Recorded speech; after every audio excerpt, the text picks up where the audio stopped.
Oh, we're live. Yeah, I just went just to go a little early, get our sound checks and stuff in, so I'm getting ready to bounce out there and check it out.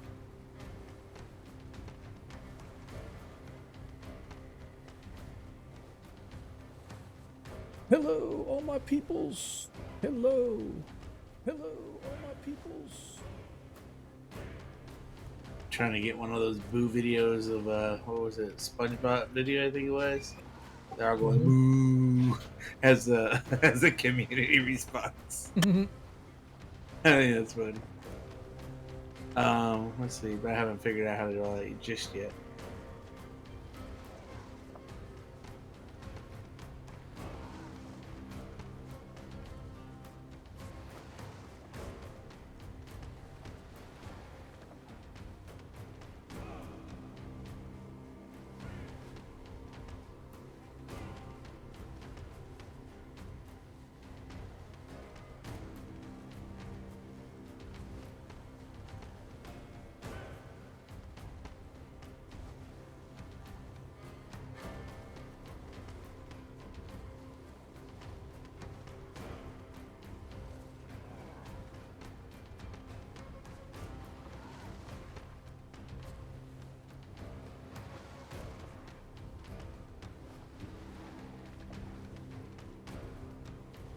Yeah, my Sunday game is gonna. We have one last session on Sunday.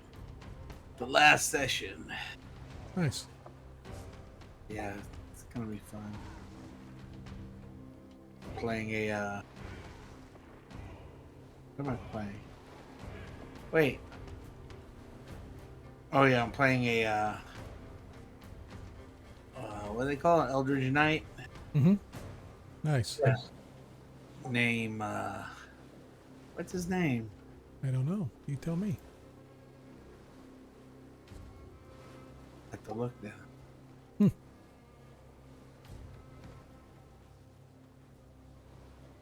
Kwang Lee? Nice. Wu Lee. That's his name. Wu Lee. Nice. He's an Asian guy. He's ranged and he's got like he sports two hand crossbows and a light crossbow of vicious crossbow. Oh, that's pretty cool.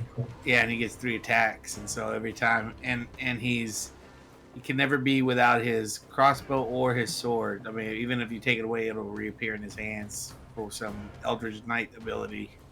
Like it. And so, and he's got, of course, cantrips or whatever, but it's pretty cool. I use him like a ranger, and he's low key. Dig it, man. Yeah, been putting some serious damage with his crossbows. With 3 attacks, it's crazy. Crazy. I like it. Well, hopefully tonight will be a decent game. We've been away for a while. Yeah, don't worry. I've been drinking some rum. I bought one of these big old grape slushies, and then I put some rum in it. It tastes good. I can see where this game's going tonight. And I don't even drink alcohol. Makes it even better. Oh,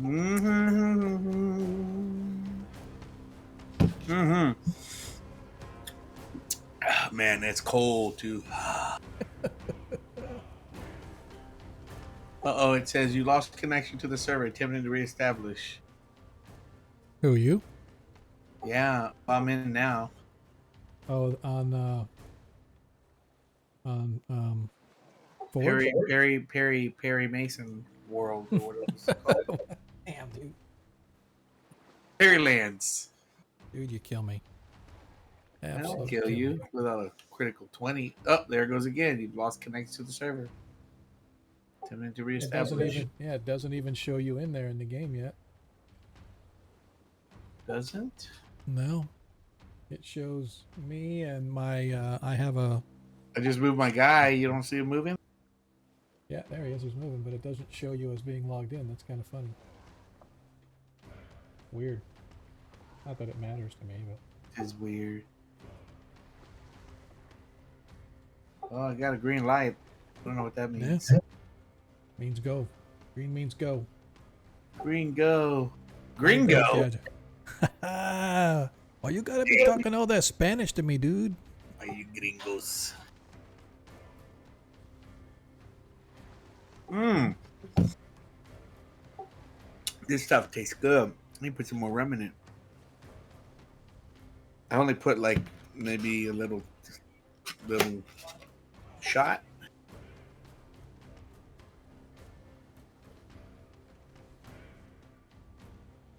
I need some peanuts.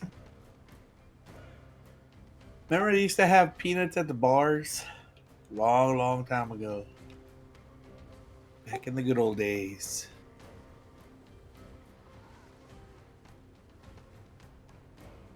Back in 1989.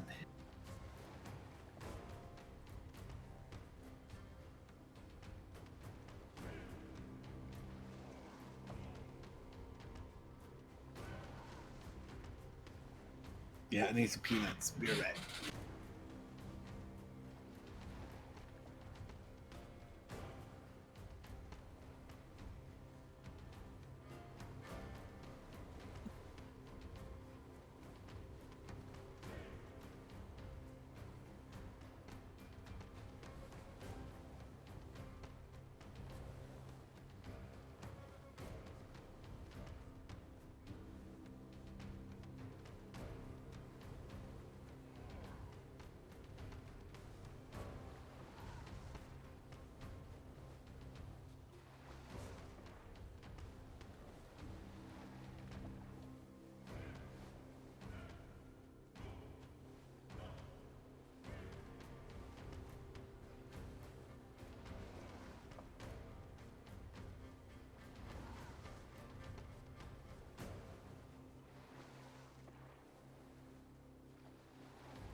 All right, I'm back.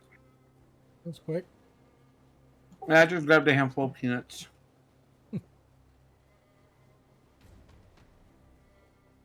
I bought these bag of. Well, I used to come in a can, but this big bag are mixed nuts. What? What thing?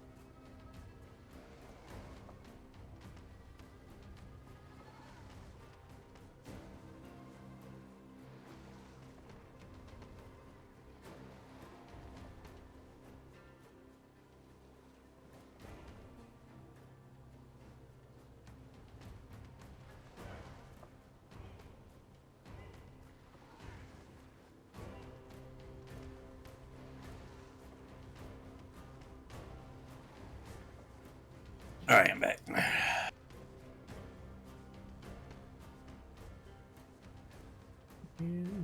Does everybody else know we're playing today? I'm pretty sure I'm hoping so, because I'm getting ready to kick off the game here. So let's just go ahead and do that, and then we'll just see where the heck it comes from, or where it goes next.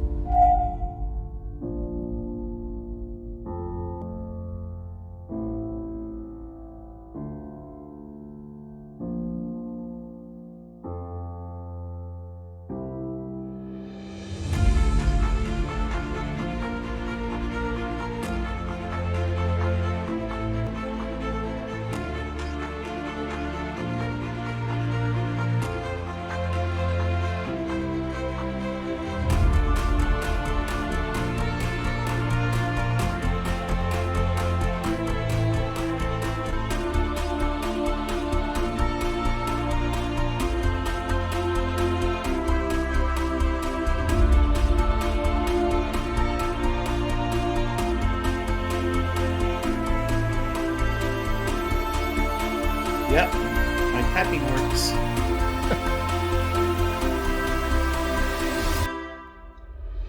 So I played for the first time last night, Fortnite.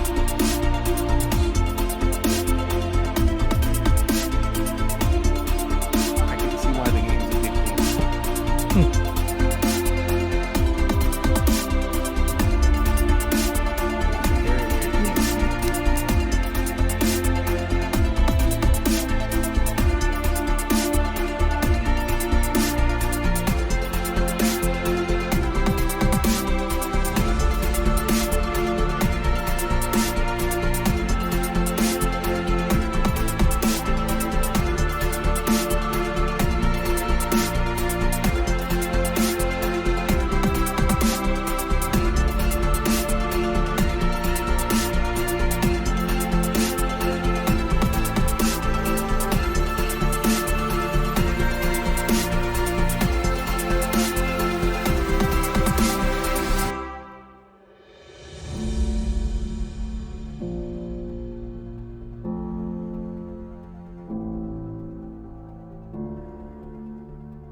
And we're here. Well, some of us are here. Not all of us are here, but some of us are here. Hello, everybody. Welcome to the next episode of Agora Quest, Heroes of Kreistrich, episode 28 now. Contrary to those that actually watched the intro video, I have been so swamped and busy over the past, I know I've had like 3 weeks to do it, but I just have not got a chance to update the video for tonight's episode. So I do apologize for that, but I appreciate you sticking with us anyway. Because that's the way we roll around here. We just kind of fly by the seat of our pants and see what happens as we go along. So, as I said, I'm Sean. Tonight's episode of Heroes of Kreistrich, bringing you together with some of the finest gamers the interwebs has to offer, including our very own Monkey Boogers, who I believe is the only one that's on right now. I have no idea. Well, technically I do. I know where two of our other players are. I know where Desmond is. Desmond is stuck in a drive-thru because obviously food matters to some people. And I know that Nilo is apparently getting cleaned up post-work. So he is going to be here as soon as he possibly can. And so we should be honest. This is actually a stream to raise money to bail these two out. Stop. Okay, fine. I'm just kidding. They were out there selling crack cocaine, and they both got busted, and now we're trying to bail them out. So let's go, folks. Let's start cheering and dumping cash into it so we can get Nilo and Desmond out of the Perrinland jail for selling crack cocaine. So yeah, so that's just what the story, and we're sticking to it. But I do appreciate you guys hanging out with us tonight, showing up a little early, some of you, to see what's going on. We haven't been here for a couple weeks. Almost didn't make it tonight, man. It was just, I'm serious. There's just been so much going on. And so we'll talk about that first. Or I should say last. Let's talk about first the stream itself for those that are new.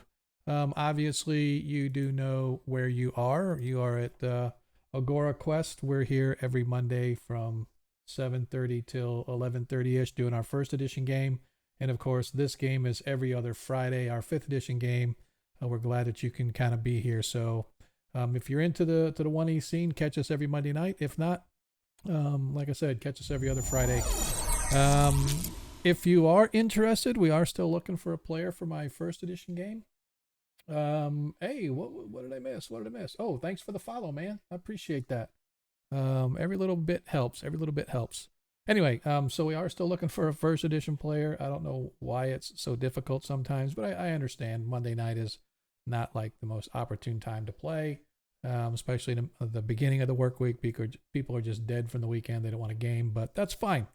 At least you can come check us out if you're into the whole Greyhawk scene. Also, as you know, if you follow our stream, as you collect your tokens, oh snap, we have a sub. Nuggets. I know who that is. So that is one of my former coworkers. We won't say your name out loud, David. I mean Nuggets, because that's just how we are. We respect everybody's privacy here on this channel. Not. So let me finish before you rudely interrupt me with subscribing again, man. Dang, man. I got like my OCD kicks in and I can't focus. So as you watch the stream, as you get tokens and whatnot, you can trade those tokens in so the players can replace their die rolls. So, for example, if you want to spend your tokens and give them a nat 20, they can put it in their pocket, and then anytime they're in the game, they can swap out any dice roll for that nat 20. For example, if I hit them with a nat 20, or I should say if they hit and they get like a nat 1 or something, they can say, hey, I've got this nat 20 on hand, I want to swap it out. Any dice roll that they want to use, they can replace those die rolls. So it's 3,000 tokens. So as you earn those tokens, they are free to get, right? You just get by interacting, get by watching, get by doing.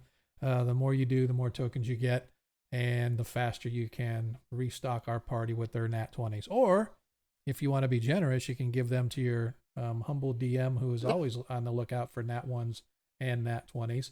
Yes, I am still rocking the Dutchie gear, dude. I dig the hat.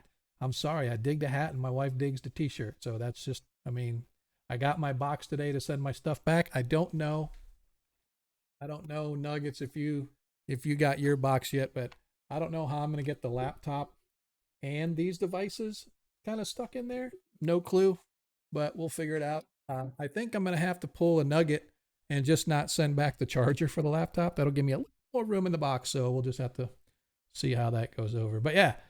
So anyway, you can trade your tokens in for Nat 1s, Nat 20s, the DM, or you can choose a player. If you can't pick out a specific player, just say you want to give it to the party, and the party will determine whenever they need to use it.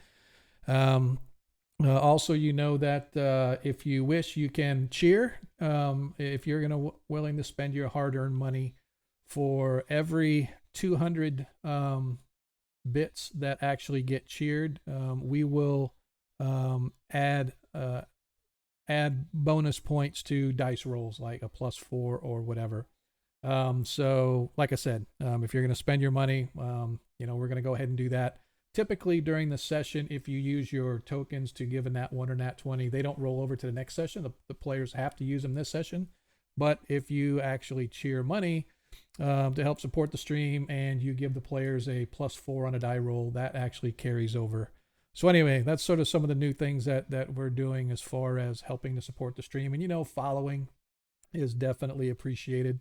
As you saw, I get like sidetracked whenever somebody follows, because I get all excited that people are actually willing to follow our stream. But also, if you really want to support, subscriptions are always helpful. And if you're not one of those ones that wants to do so of a recurring subscription, totally understandable. We do have a tip jar. And the good thing about a tip jar is Twitch doesn't get their cut, right? So like PayPal or whatever your payment provider that's being used gets a little bit of a percentage, but that just goes directly right through to the content provider. So if you're ever on a stream and they got a tip jar and you really want to support the stream, hit that tip jar, man, because Twitch takes like 50% or whatever it is of subscriptions and stuff like that from us lowly, small time streamers. But if you do the tip jar, typically there's just like a couple of percentage for processing fee or whatever the case. At least that's my experience. I have had a couple tips. Well, actually a couple pretty big generous tips on this stream. One of them actually paid for my stream deck, which I thought was kind of cool and amazing as a Christmas present. For those that recall, I was just completely flabbergasted that happened. So anyway, and last but not least, if you guys are into Greyhawk content, Dungeons and Dragons type stuff, Greyhawk being the original Gary Gygax gaming world, we are part of the Greyhawk Creatives group. All you have to do is go to our team page, which is twitch.tv/team/Greyhawk Creatives. And if you can't remember all that, fine. Just go to our About page. All the links are there. But if you go to the Greyhawk Creatives page, you can see there's a plethora of other streamers that do Greyhawk content, including Lord Kazumba, who sort of started all of this. He and his D&D first edition game, well, we call it AD&D first edition, but it's more like J 2.0. He has a lot of his own custom house rules, but his stream's been running 40 plus years. Not his stream, but his game's been running 42 years. And he has a lot of amazing content, much more than I could talk about here. So if you haven't seen Lord Kazumba's channel, you need to find him, check him out. You can go to our Greyhawk Creatives and see all those great content providers and stuff. The map that you can see in our background is done by the one and only Anna Meyer. She of the Greyhawk mapping fame. She's got Greyhawk stream and stuff. So there's all kinds of stuff that you guys go check out, and I do highly encourage you to do so. So anyway, is it still just me and Monkey? No. Hey, Spartan made it. How you doing, brother? How's things? Glad you could make it. We were getting kind of worried. Just setting everything up. Yeah. So at least we have our dwarf on hand, our blind dwarf. Listen, you always need a point man. Yes, you do. You always need fodder for the cannon. That's all I got to say. Listen, I'll choke the cannon. I'm too thick for that. I'm too solid of a character. Right. Hey, Corvus, thanks for the subscription, brother. I appreciate you continuing the love and support of the channel, especially since you're one of our players. That's okay. We are not judgy about who's going to follow our stream, man. Definitely appreciate that, dude. So yeah, let me see. I have a few chargers from my startup trophy. They go to your box, right? So anyway, so that's basically it about the stream. I know I talked a lot. I'm just sort of trying to do some filler time here as we're waiting for the rest of our players to get here.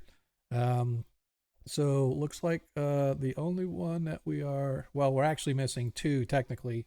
I have not heard from Aethernalis, so I don't know if Adam is going to be here. He's sort of spotty sometimes, so we'll have to check that out. But we're just waiting on Desmond. And the reason I'm sort of killing a little bit of time is because they're getting into the boss fight for this last episodes and stuff that they've been running through, and I really would like to have as many of the players here as I possibly can.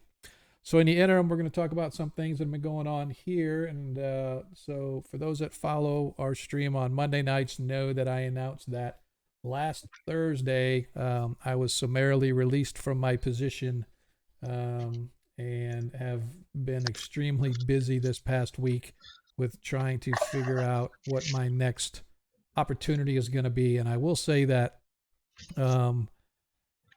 I changed my LinkedIn profile on Thursday night, and as of yesterday, I lost count really, but the last count that I lost was 106 distinct recruiters have bombarded my inbox with opportunities, and so I literally had to take a nap this afternoon because I was so wore out just talking to recruiters, man. Not just, I've done several rounds of interviews with a few different companies.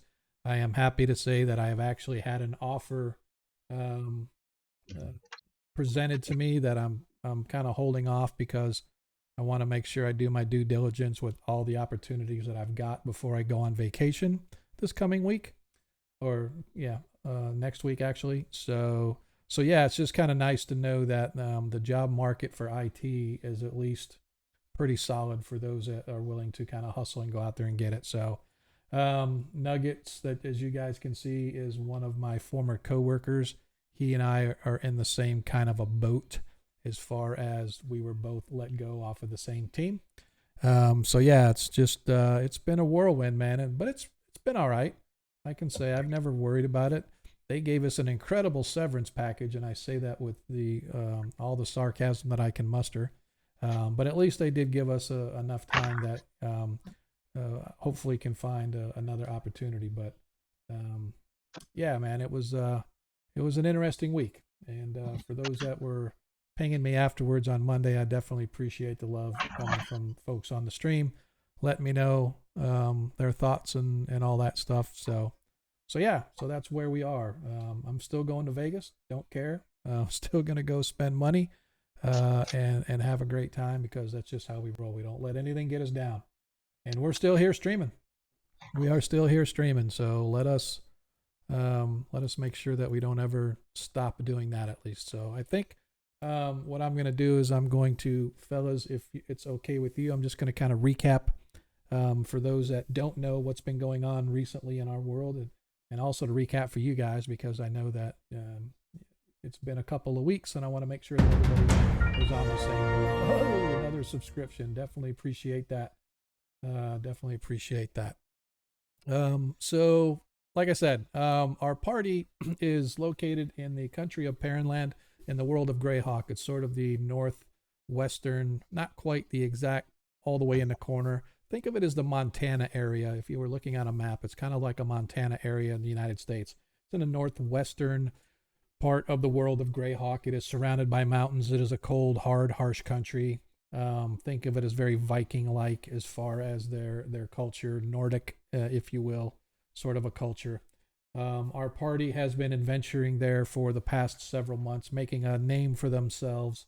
I believe we're now 5th level. Is that correct, party? Correct me if I'm wrong. Are we 5th or 4th? Yes. Yes, just made 5th level.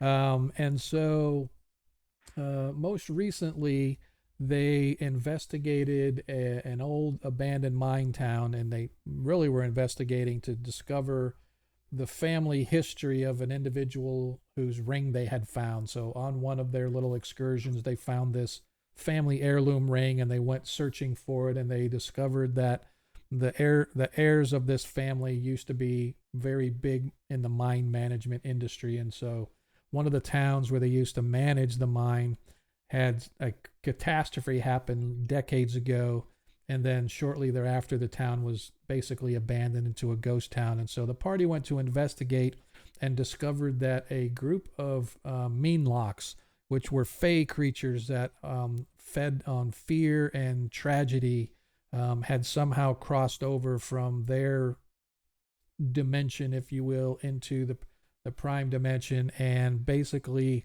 what they can do is they can overwhelm the thoughts and dreams of humans and end up killing that person because of it. But in doing so, that person could become a mean lock themselves. And so the party managed to sort of track down what was going on and actually eradicated the last of the mean locks that were inhabiting and infesting the area. And so, having completed that task, they came back to this little village by the name of Vostrin. It's I don't want to say village per se. I guess it's like a small town in the base of the mountains. Again, it's called Vostrin. And in Vostrin,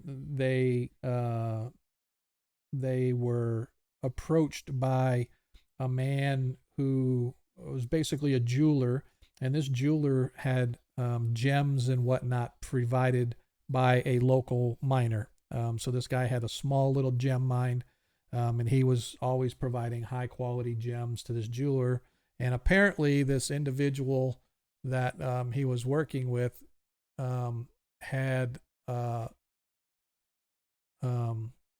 not shown up for his appointed deliveries and whatnot. And so this jeweler, hired the party to go check out what the heck happened. And so the party went to investigate, and they discovered along the way that there was a lot of there were oozes and whatnot in the water and along the waterway, and the land looked very foul, as if something had been overtaking the area. And so further discovery, they went into his house and discovered that the house was covered in this sort of a sticky mess, as if somebody had taken like dirty rags or something and coated the floors and left it with that sticky stuff. I likened it to, as you walk through a movie theater, how your floor, like, as you're kind of walking, your shoes stick to the floor.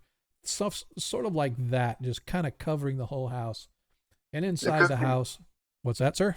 I said it could be worse. We could be in a brothel. This is true.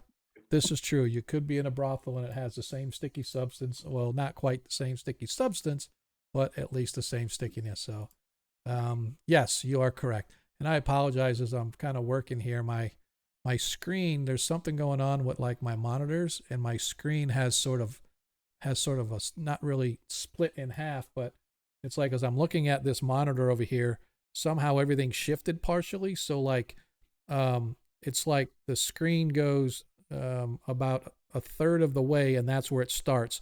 So the screen starts here and it goes all the way to the end, and it wraps around back to this side. So it's like something happened with my monitor, like a cord's loose or something, and I'm just kind of freaking out, wondering what the hell's going on with my screen. So I'm just sort of moving everything to my second screen to figure out what the hell's going on. Anyway, so the party investigated into this guy's house, and they discovered that his house was actually no, this is actually our 5th edition. So no, when we actually play, it's 5th edition, but we do have a 1st edition game that we use on Monday. So that's strictly AD&D 1st edition. And hey, darling, I apologize for not calling you out earlier because my screens are all whacked out here and I'm trying to figure out what I did. I may end up unplugging one and replugging it in, but I don't want to stop what we're doing. So anyway, so the party investigated this man's house, and they found that it too was infested with like ochre jellies and black puddings. And they discovered in the basement some weird green device that sort of was spitting out gems. And so this green glow was coming off of this machine, if you will. And there were thousands of these beautifully crafted green gems in these like side chutes. It was almost like a machine that was spitting out these gems, and it was being caught in these buckets along the side of the machine. And so the party managed to scoop up a couple hundred of these small gems, and they were loving it until suddenly the device lit up and zapped them with lightning, and they poof disappeared. And a quick check gave the indication that whoever was hit by that lightning wasn't vaporized, but rather sucked into the machine. And so one by one, the party did their best to go in and get hit by the lightning. I think it was, correct me if I'm wrong, Desmond just couldn't seem to be hit by the lightning, and or no, Desmond was the first one. One of the party members went in, and a couple of times, and it took them like 2 or 3 attempts to finally get hit by lightning of the machine, and they were all dragged into the. Was it? Yeah, I think it was. Was it you, Monkey? Yes, it was me. One of you guys couldn't actually. I was separated by everybody. Yes, that's what it was. Oh no! Look at And that. then a Holy Avenger appeared in my. Is that what it was? You know something? It would be great though if you were a paladin in this game, though. Yeah, you suck. But I believe it was a mace cleric additional. Yeah, it was a mace of disruption. That's what it was. Yeah, I'm sure that's what it was. Listen, man, I'm not even so sure this man's a cleric. You can't even tell the difference between a barbarian and a cleric. Oh, be quiet, you wizard. All right. I'm not. God damn it. Be nice. Language, children, language. That is sort of where we are as the party got sucked into this pocket dimension. We are still missing Aethernalis, and we are. Looks like Desmond has made it. So we have everybody here. Give me just uno momento, just a second, because I'm sorry, I am not going to be able to work like this tonight. I have to get this screen. I got to unplug it and then plug it back in real quick. So give me like 2 seconds. Don't go away. Do I have time to go get more rum? Yes. All right, we're back.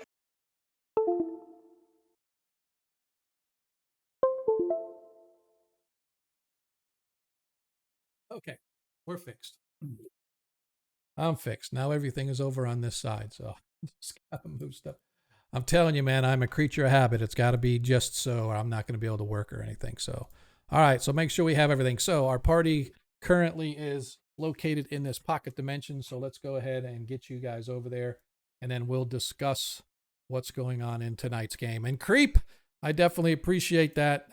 For those that are new to us, as you saw, Darling Creep Show has just donated a natural 20 to yours truly, because the Dungeon Master rocks.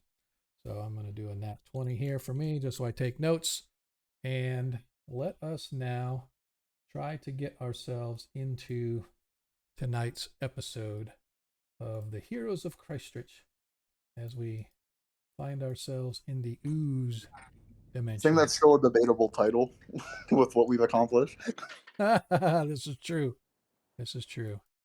All right, so let me get the little bit of ambiance kind of going here, although it's probably not going to. Yeah, it's not the one I want. Where is it? We'll just go with this. We are gonna go somewhere. I used to actually have these things in actual alphabetical order, but all right, I'm back. Are you back? You got your the party begin. Got everything you need now? I think so. All right. So, as you guys step out of being sucked into this portal, as I described it before, let me go ahead and give you guys that little description again, so you guys will know. You stand upon a rocky island in a sea of a swirling green liquid. It bubbles and moves as if it is possessed with some sentience. The sky above you is a starless void, and when I say that, I mean literally starless. There is just a inky blackness with no hint of light that you may see in the stars when you look in your sky in your home world. You can see what appears to be a massive blob creature that seems to contain remnants of corpses of various and items of various sizes. This creature is absolutely huge, and that keyword "huge" is where we're going to start. As you stand upon this rocky outcrop, you can see it sees you. If it has eyes, it appears to know that you are there, as it sort of shudders slightly, and it begins to slither and crawl along the rocky outcropping, heading in your direction. Let us now move into the combat zone for those that know. And by the way, I removed the module for the HUD of the for combat. So a lot of times we go into combat, all the characters that appear by the top. I removed that because I've been having so many issues with dice rollers and stuff. So I'm trying to figure out what module might be causing it so I can let the creators know. But we can still do the combat. So what I need right now, first and foremost, is everybody, please. Well, before I want to remove the certain combats from combatants. I mean, from the combat itself. So. Oh, you know, I just realized. What's that? We didn't get a rest. Oh, bummer. I need you guys to please roll for initiative. All right. I will roll for Praviskro. It's time to sacrifice Treviso with the mage bomb, the mana bomb. Yep. And Praviskro always had some sort of. Oh, look Yeah, at there! Look at I there! believe because he is a time wizard. Yep. So he gets some kind of a bonus. I'm gonna check out his features Just here real it's a quick. D8. You just roll a D8. Is it a D8? Okay. Yeah, I couldn't remember. I could not remember. I need Nilo and Tarikas to roll initiative. Oh, you didn't get it? I did not. You need to roll it in the. Okay, I'll try it again. Where's my combat carousel? That's what I said. The combat carousel is not going to show up at the top anymore. Okay. I got rid of that because. All right, so I got yours, and Praviskro actually has a 23 on his initiative because he got the extra. All right, Nilo, you here? Yo, Jake. Jacob. All right, I am going to let Jacob go last until he shows up. Okay, so actually it is Praviskro who is the one, or he's the one who goes first. So since I have to, this is what I hate about being DM when players aren't here, especially against the bad guys, because I have no idea what he would do, but I do know that he is going to send his eagle over to swoop around and try to distract this creature in order to gain advantage on whatever he's going to do. And I am going to move here. And now we are going to try to stay away from this thing as best we possibly can. And he is going to, let me think. Well, let's just start with a firebolt. We're going to target this thing, and he is going to cast a firebolt. As he hits with a firebolt. Oh, he misses with the firebolt. Sorry, I thought it said it hit. He misses with the firebolt. And that is his turn, because I am going to be very simple, and he is going to be very simple and easy to control tonight. So now then, Desmond, you're up. Hey, Wow. Sean, Yes, sir. can you fix my token? I accidentally somehow moved it a few degrees. Oh, sure. I don't know if that'll bother the audience, but now that I've drawn attention to it, people Yeah, how did I was you, gonna say you have a balancing issue. how did you rotate that? I don't even know how you did I that. was zoomed all the way in, and I tried to zoom out, and for some reason I had my token selected, so it rotated. I don't know. I don't even know where that happens, dude, to be honest with you. I don't either. That's why I was like, what's going on? Let's look in here. I'm gonna look and see if there's a way we can. Because I honestly don't know, to be honest with you. I'll just work That's on it interesting. between my We'll figure turns. it out. All right, so Maybe it's a sign. Hold down the control button and then there you do go. the mouse wheel. There you go. Control. And I think I missed with both my attacks. Yes, you did. I just Yep. looked as the first attack. What was that first one? It was my bow. I don't know why it didn't do it. Why it didn't do everything like it normally does. Weird. Okay, yep. All right, so then, as you guys watch, as Desmond moves over, grabbing his bow and firing, the arrows pierce right into the ooze, and you watch as they go in, and they get absorbed by this thing, and you can see, because it's translucent, kind of a greenish, kind of a mucky color, you can just barely see your arrow get in there, and almost immediately you watch it begin to sort of the metal pieces or the wood pieces sort of start to dissolve inside. And you could see like little tiny bubbles coming off as the acid begins to eat away at whatever is inside. That is Desmond. Is that it for you? That is it for me. All right. Tarikas. All right, I'm going to banish him. You're going to banish him. Got it. You have that wait. spell? Wait. That's like an 8th level spell. I didn't know you were that powerful. No, I'm sorry. I got the wrong character. That's what I thought. Okay. Come on, D&D Beyond. That's his dad taste. Sorry. You're Okay. killing me. Sorry. All right, so do I know what this thing is?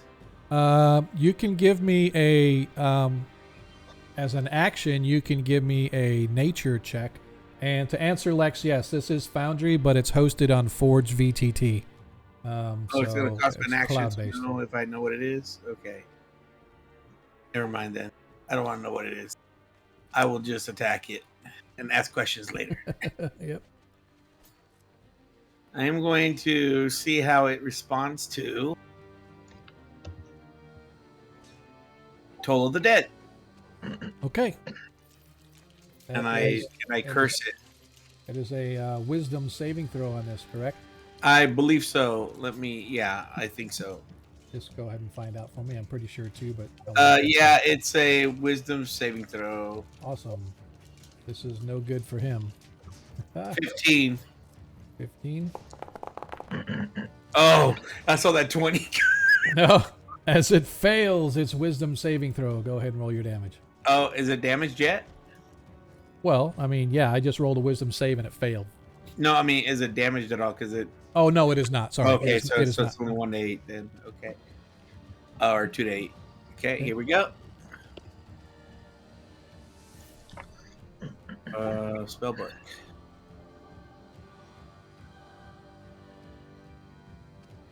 Okay, cast. Is there? You must target the token. Yeah, don't worry. Just roll a d8, and I'll show Okay. you. I'll show you in just a second.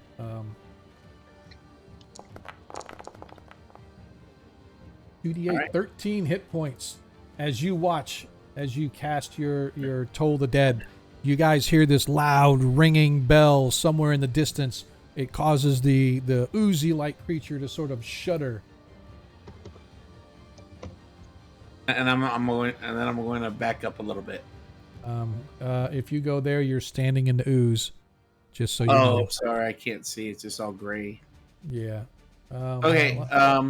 So if you Look can't at see, them. so I don't know why it is that you always seem to have this issue with my maps, and it's nothing against you. I'm just trying to figure out why you.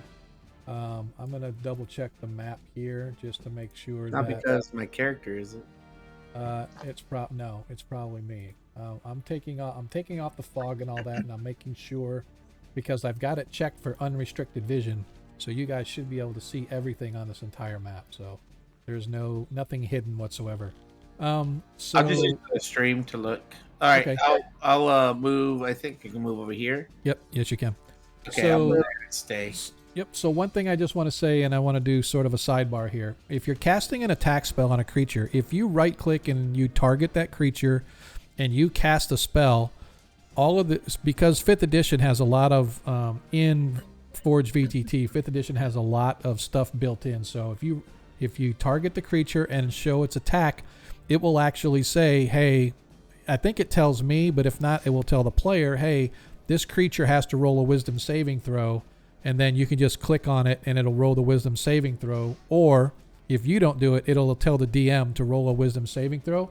And if it fails, it will automatically do the damage for you, right? So you don't have to like roll those extra. It will all be built into your attack spell. So just for next time, if you want to do Toll the Dead, try that. Yeah, I'll try Just- that. Yep, just target it just to see, right? So, But it'll spells cost you. Hmm? Yeah, It'll yeah. cost me what? I'm It'll sorry, cost you were it'll talking? cost you a turn. Oh, okay. Gotcha. It'll cost me I'm the frickin' DM, dude. Stop. All right. As the Elder Ooze creature knows that you are there, and it begins to move 5, 10, 15, 20. Just God. enough as its range happens to be 10 feet. And I want to double check on how many it gets.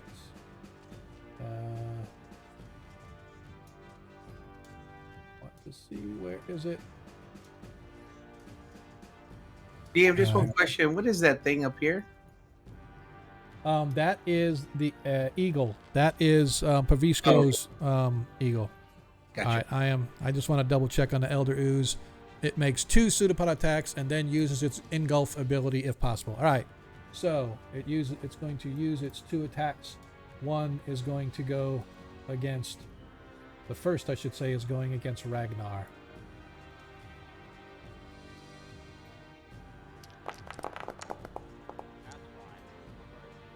As it gets a 9, did it take damage off Ragnar? Good. Yep, a 9. As it, oh, why did that? Hang on. Yeah, the attack was 9 to damage. Okay, just wanted to make sure that's what it was. I forgot. Yeah, Do we all get a accurate. short rest before we came down here? You did not. You Nope. guys took no rest. So, yeah. Well, you guys had done. I mean, because Ragnar's showing that he's full health, like 51. So, Oh, we got healed before we went in. yeah, Oh, yeah. I know there was healing and stuff, but no rest. Yeah. Jacob, you're really weak, dude. I mean, your voice is coming through real faded in the background. Oh, you're getting that too now. Yeah, Yeah. this was how he was last weekend when we were playing with him. You have to turn Yeah. him up to maximum. That's the only way to get him decently. Okay, I'm pretty confident now. I think my little brother broke my mic considerably. Okay. So, hang on just a second, and let's talk now, Jacob. Check. 1, 2, 3. My name is Orbis. How's it going? Good. So that's still a little weak, but I've got you up to 170% on Discord. So I don't know what you're coming across in the stream. I do apologize, folks, if you can't hear Hey, straight. Nilo's character. However, the second attack, the second attack is going against Tarikas. What? Yep. That's okay. He only rolled a 10 as he misses both of his attacks as well. As we continue on, Ragnar, you're standing there not sure what everybody's talking about, but suddenly looming into the space of your 10-foot blind vision is this massive shuddering blob of ooze with a bunch of gunk on the inside of it, just sort of rambling towards you. And as you sort of see it looming on the edge of your vision, this pseudopod that sort of like somebody having arms inside the creature taking a swing at you, it just barely goes over the top of your head, but you can feel the drips of acid as they hit upon you. While they do no damage, you can tell that if this thing hits, it's going to be leaving acid eating away at you and your armor. But like I said, fortunately it missed. So you're up. Listen, when armor fails, dwarven abs succeed. Yes, I'm thinking that's what it is. So I'm going to rage. Okay. And I'm going to slap this thing as hard as I physically can. All right. Let me turn on the utilities first. So.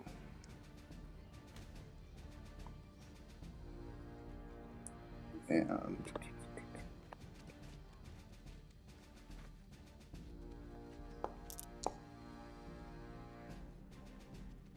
Nice. That that's believe 10, by the hits. way. It doesn't add my 2 bonus for strength from Really? rage. Oh, Yeah, this okay. doesn't add on That's- my rage bonus, so That's that's interesting. actually a plus. Okay, so it should be 10. So, okay, perfect.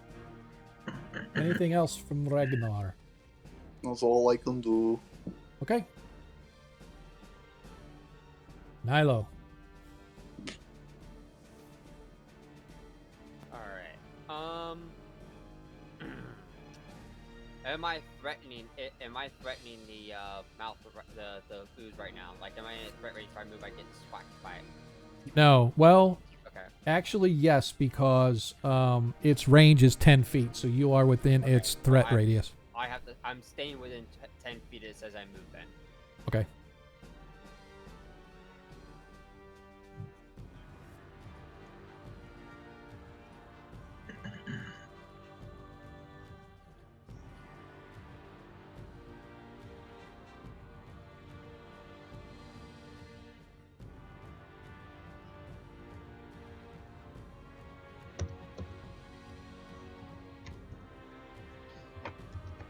Going to advance to the other side.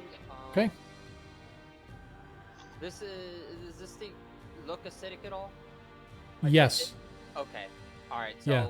if I hit it, I'm going to damage my weapon. No, not you don't know that necessarily, but you did see that when the arrow that Desmond fired into it, you can see the arrow is being eaten away with the acid.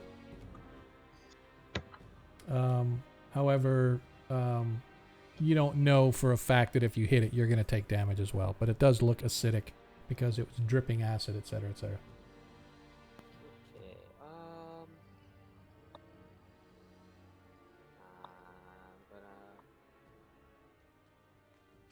I'm gonna magic missile it. Okay. Target it. Roll your damage. The stupid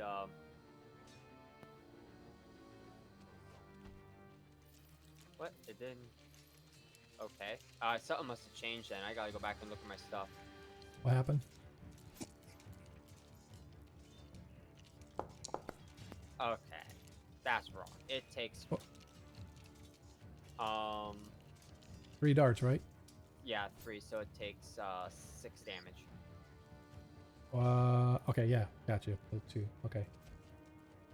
Yep. Cool. I So- gotta go fix my macros. Well, it's weird. All you should have to do is target it and cast the spell, and it should automatically do it. You shouldn't have to have something. Yeah. It gave me a red a warning when I popped it up about how something wasn't right. So I gotta go look at my stuff now. Exactly. Hey, I just want to recognize Lord Kazumba in the house. We appreciate it. I haven't been paying attention to chat too much, but if you guys don't follow Jay, please go do so. Obsidian Risk, Scott, how you doing? Appreciate you guys out there dropping these nuts in the channel. You guys, you kill me, man. And yes, as a matter of fact, that is a rather sizable ooze.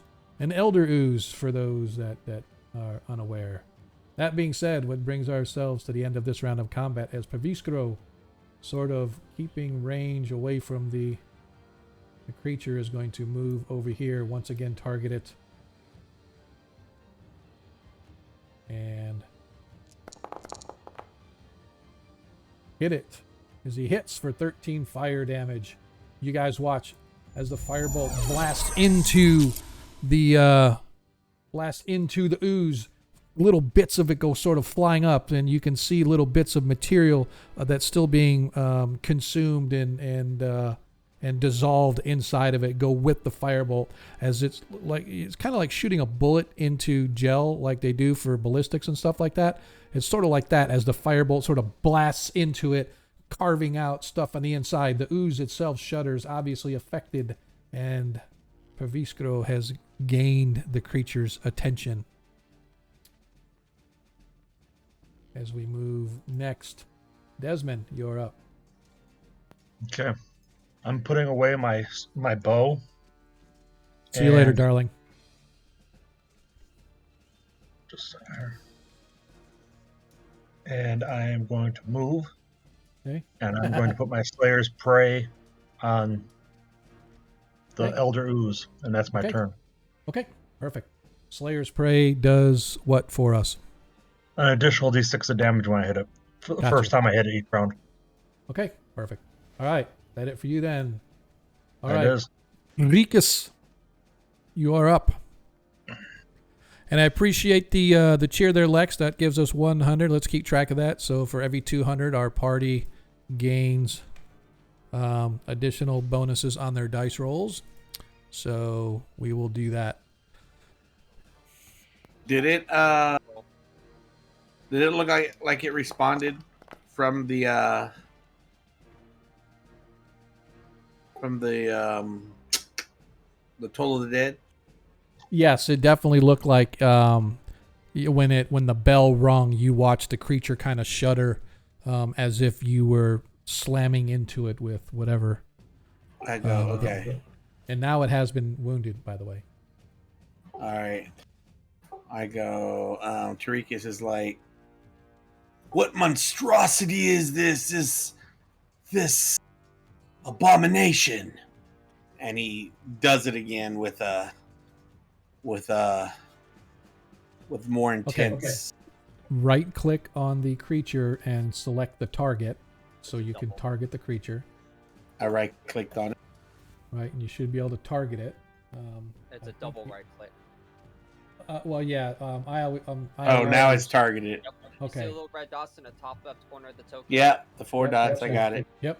So now, if you go and just open up your character sheet and go to your spells, and then just click on, if you mouse over the Toll the Dead, there you go.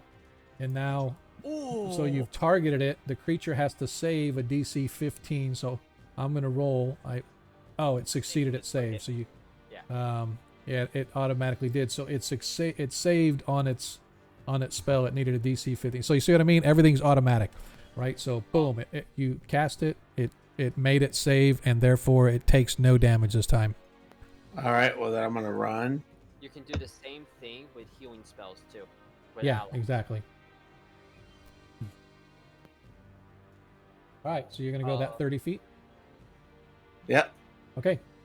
All right. And who is next? Oh, look who's up.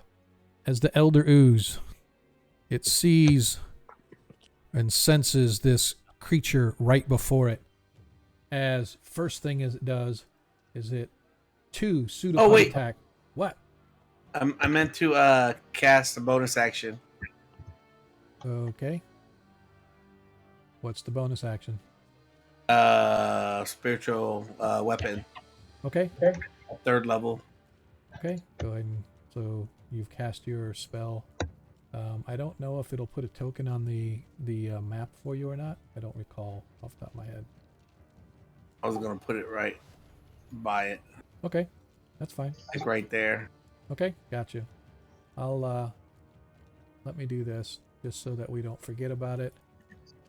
We will go and what kind of creature do I want to drop there? Let's do something easy. Let's do an ooze. Do some kind of a ooze that will drop right there. So, GGG. There we go.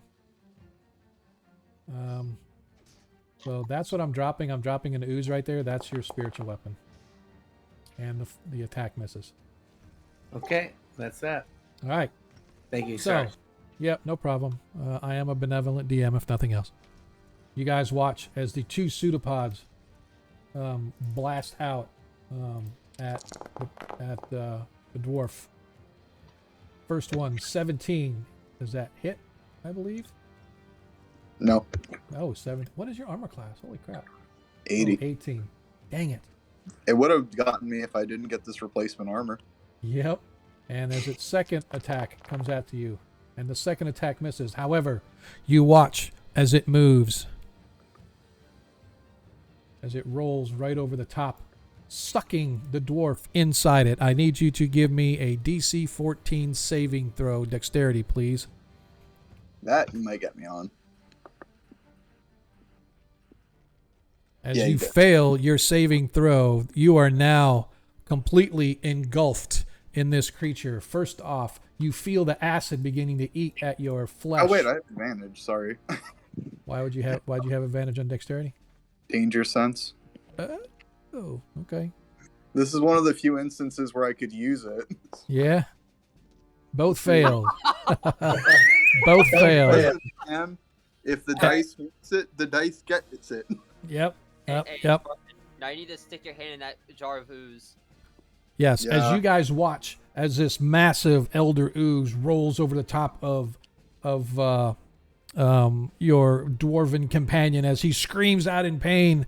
Well, maybe not, but that's the story. I'm sticking to it. As the acid begins to eat at your flesh, as you suffer 16 hit points of acid damage, and you are now engulfed. You cannot breathe, and you are currently restrained. An engulfed creature can always try to escape by taking an action and making a DC 14 strength check.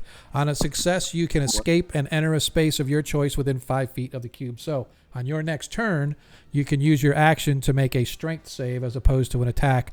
And then, if you succeed, you can place yourself on any square that you want around the edges of the creature. I'm sorry, did you say is at the end of my turn or on your next turn, when your turn comes around again, you can try to escape by making a DC 14 strength check. If you fail, you'll suffer 12d6 damage in acid again. Like I said, though, if you succeed, you'll be able to move yourself out. So this time, as it first engulfs you, you suffered 16 hit points of acid damage. So you take that right now. Next turn, you can try to get yourself out. So every one of your turns. I just wanted to check because I wasn't sure if I'd be able to attack as well. That's why I wanted to check. So, only if you have a bonus action, right? So it is a complete full action for you to escape. Okay. Hey, DM. Sir? I'm just curious here. I'm looking at the stream. Yep. I don't know if it's updating right. Oh, you know why it's not? Okay, now it is. How about now? Give it a second to catch up. Yeah. So. Oh yeah, there it goes. Yep, and the reason is because I don't pay attention to what I'm doing sometimes. I have a DM view of the VTT, and I have a viewer version of the VTT. And the reason I have a viewer is so that I can see all the DM under the hood stuff, but it doesn't show up on the stream. It only shows what the players would see, right? So, but I have to actually click and look at the viewer version because that's what's updating the stream. If I don't, it'll just stay there until I come back to it. Once I come back to it, it'll start updating everything. So once again, my apologies. As a DM, I'm not paying attention. So trying to watch the stream, trying to watch the game. I am losing control already, and we're only like an hour into the game. So, all right. What up with Tarika's? That's probably the big one. All right. So here we are. Now we are at Ragnar. Ragnar, it is your go. Gooble. You're the Gooble. So DC 14 strength check. Otherwise, you are restrained. Because of rage. Or wait, I believe yes. Let me double check. Make sure. Okay. Because I need to check if that's ability checks or no checks. Any checks with strength. Okay, so I'm good. Right. So, advantage is control within the button. I believe so. Okay. Yes.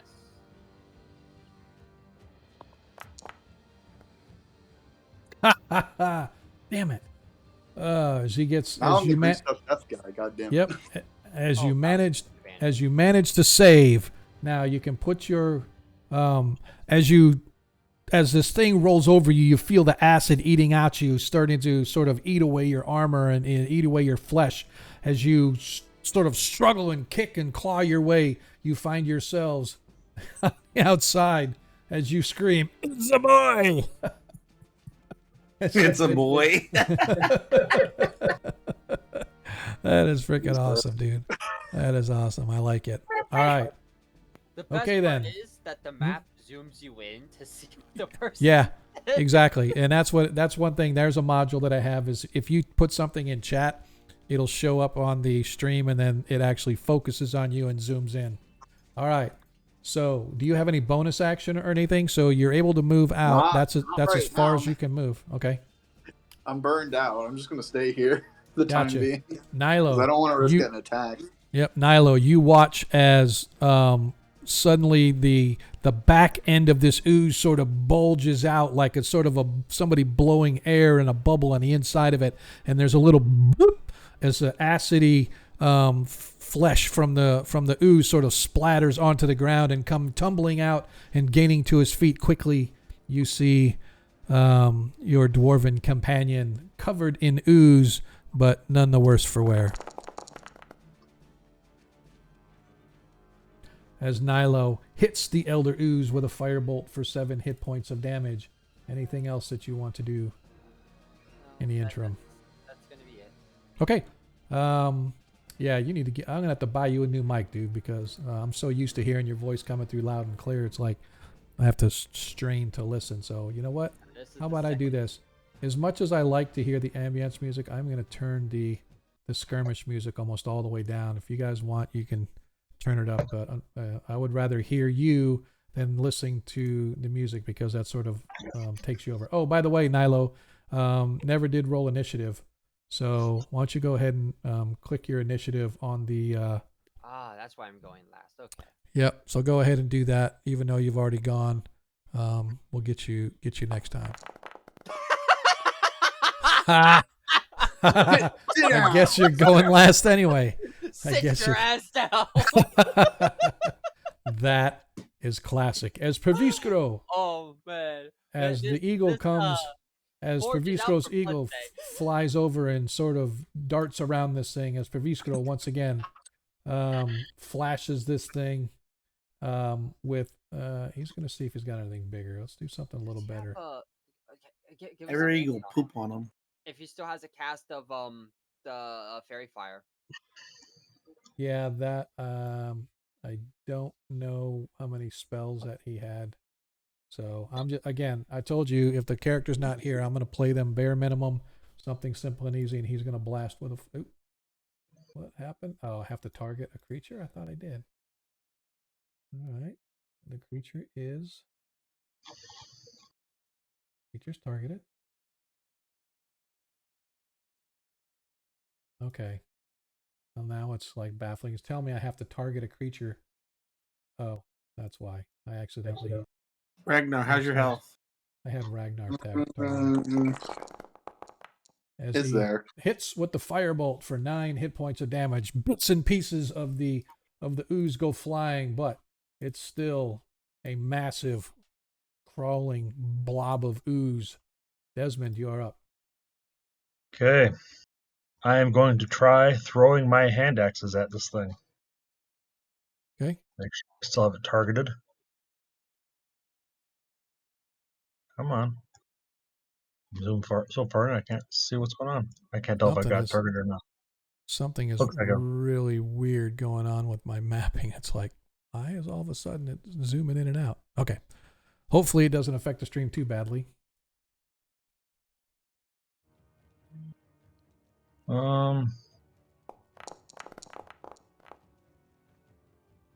Seven. As your axe lands in, or 8 or 13 total actually. As your axe goes flying across off the mark, skittering and bouncing off the ground, landing just beyond Ragnar. All right, I guess I'm going to make my second attack. Okay. Never mind. Once again, this time your axe goes cluttering on the stone, landing right at the edge of the ledge that leads off into the bubbling green ooze that surrounds this entire dimension. I don't know what that was. I don't know either. Who rolled and why? I did. It was an accident. Oh, I think weird. shift is advantage. Yeah. It's disadvantage. No, control is advantage because the Ragnar And did next, that before. Desmond will lose a slap fight with an 8-year-old. So let's go on. Okay. Rikus, you are up.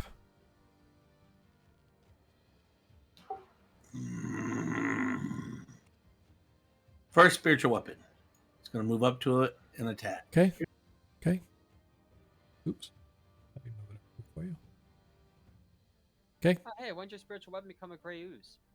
That's because I didn't have any spiritual weapon tokens to put on there for him. It's a blob. It's a blob. So I don't know. All you have to do is you write is you. No, I got that part. Or whatever. Okay. I'm talking about. Is it going to ask me that it's a 3rd level? Is what I was wondering. Oh, Let's see. yeah. Not sure. Oh yeah, it does.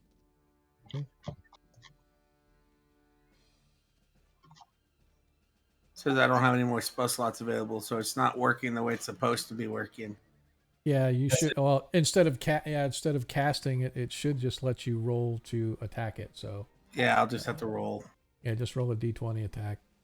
You get a bonus on your spiritual weapon attack. Sorry, that's the damage. That's okay. Roll the hit, and if you hit, that'll be the damage. 6 misses, so no damage from the spiritual weapon. Okay. That's your bonus action. And then I'm going to Toll the Dead it. All right, I like it.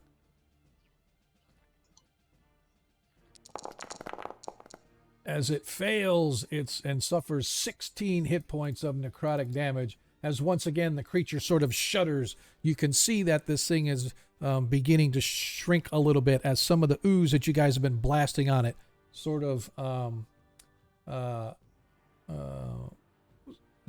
like filter down and become a puddles of mush around the edges of it. Give me just a second. Somehow, some way, Nilo's owl got way the hell down there. It's dead. It's dead. It died before we got to this point. Oh, did it? Okay. Yeah. Then I'll just remove it from the map. Yep. I just took it all the way in the corner. So Okay. it's out of sight, I was wondering. My roll against it. Gotcha. I was wondering what was going on. Okay, cool. All right, that leaves Tarika's roll as the Elder Ooze.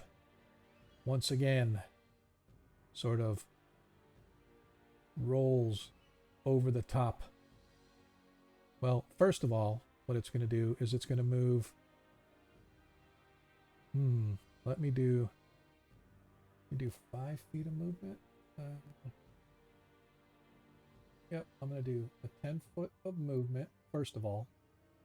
And I am going to use my natural 20 to hit Nilo with one of my pseudopods. I'm just rolling this for damage as critical.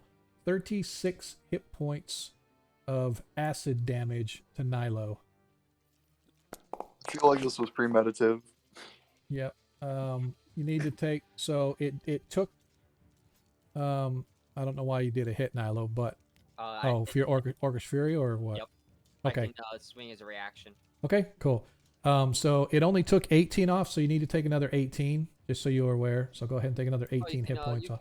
Oh, okay. Yeah, I see. I don't want to update your character sheet. I'd let you do it. So just go ahead and take an additional 18 hit points off. You did hit it for 13. Is that what it was? A total of 13? Yep, 13. All right. So as it strikes you, you manage to strike it back, and just as the pseudopod's going back, you just slice through it, and this big, huge chunk of that pseudopod sort of drops on the ground. The second target of the pseudopod is going to be against Ragnar. 13 misses Ragnar. However, its last bit of movement, its last 5 feet of movement, it rolls over the top of Ragnar. Ragnar, I need a DC 14 dexterity saving throw, please. Advantage for dangerous hits.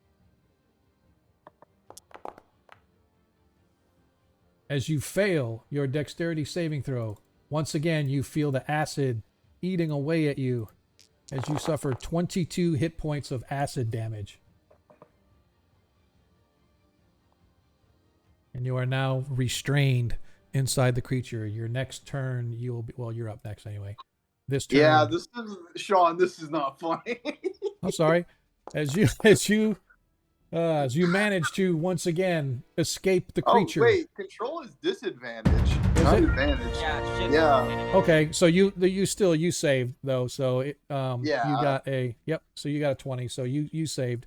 So you managed to save on your strength as you move your way anywhere that you want out of the creature. I'm snap! walking away. I'm walking. Troy's in the house. We're just gonna wait for Troy to bombard us with some of the subscriptions. Troy, we appreciate it, man. Definitely appreciate the love. Trying to see what else I missed out there. Let's see.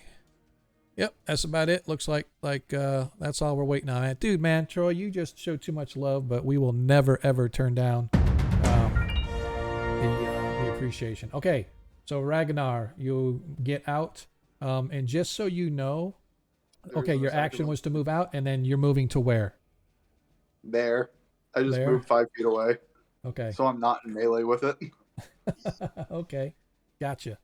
Okay, you have no other bonus action or anything, right? Nope. All right, Nilo, you're up. Almost turning yourself on your head. Dude, I'm trying to zoom. Skogrimer. I don't have a mouse on my laptop, so I'm trying to zoom Dude, in man, and I out on the appreciate map. that. Skogrimer, man, I appreciate that. Just that's one thing I like about those folks that watch our stream. You know, somebody donates love to you, people just pay it forward, man. That's just the way it should be. But we definitely appreciate DM all of has that. another natural 20 since Troy came in and interrupted the game with his gift barrage. Yep, natural 20, and he gave it for the DM. You. Yep. DM's got another nat 20. Appreciate that, dude. So, All you right. guys so I can have some aid, please? Oh, I'm probably a broken rib or something. Are you just moving? Or are you doing any attack actions I'm or moving anything? back. I'm probably going to throw another magic missile at it. Okay. Oh yeah, 9 damage. 9 damage. Nice. As it looks, I gotta take another 6 off because it only took 3. It's weird that it only does that. I have. Oh, it's because of the nature of magic missile. Yeah. Because I I got you. choose where they go. Yeah, true. Got you. Okay. So he's gonna take off another 6. So it's there. All right, cool. And I would use the little buttons down here, but they don't apply double or triple. Yeah. Okay. So you guys watch as Nilo sort of stumbles backwards out of the way, having been pummeled by this creature as she pummels it back with a magic missile. Once again, the energy force bolts blast into it, causing big chunks of it to fly off in all different directions, leaving little sort of puddly ooze, puddles of ooze. I mean, lying all over this whole place. And if that is it for Nilo, we are back to the top of the order with Paviskro. As Paviskro moves over, targets the Ragnar, and somewhere in here. Oh look, it undoes the acid. As he comes over and he goes, I see that this acid is burning you. Let me remove that. And he smacks you with his mace or with his hammer, and you get 14 hit points of damage healed. He bongs you on the back of the helmet. He bongs you on the back of the helmet and removes some of that. He undoes. He undoes the damage as he rolls back, as his time control sort of kicks in, and he rolls back some of the damage that has been done to you. Desmond, you are up. I would make a strange joke, but Adam's too pure to make a reference like that. Okay. Desmond, Yeah, you are up. Okay, Thinking. gotcha. Yep, no hurry. No hurry at all. Oh, thanks, man. Appreciate it.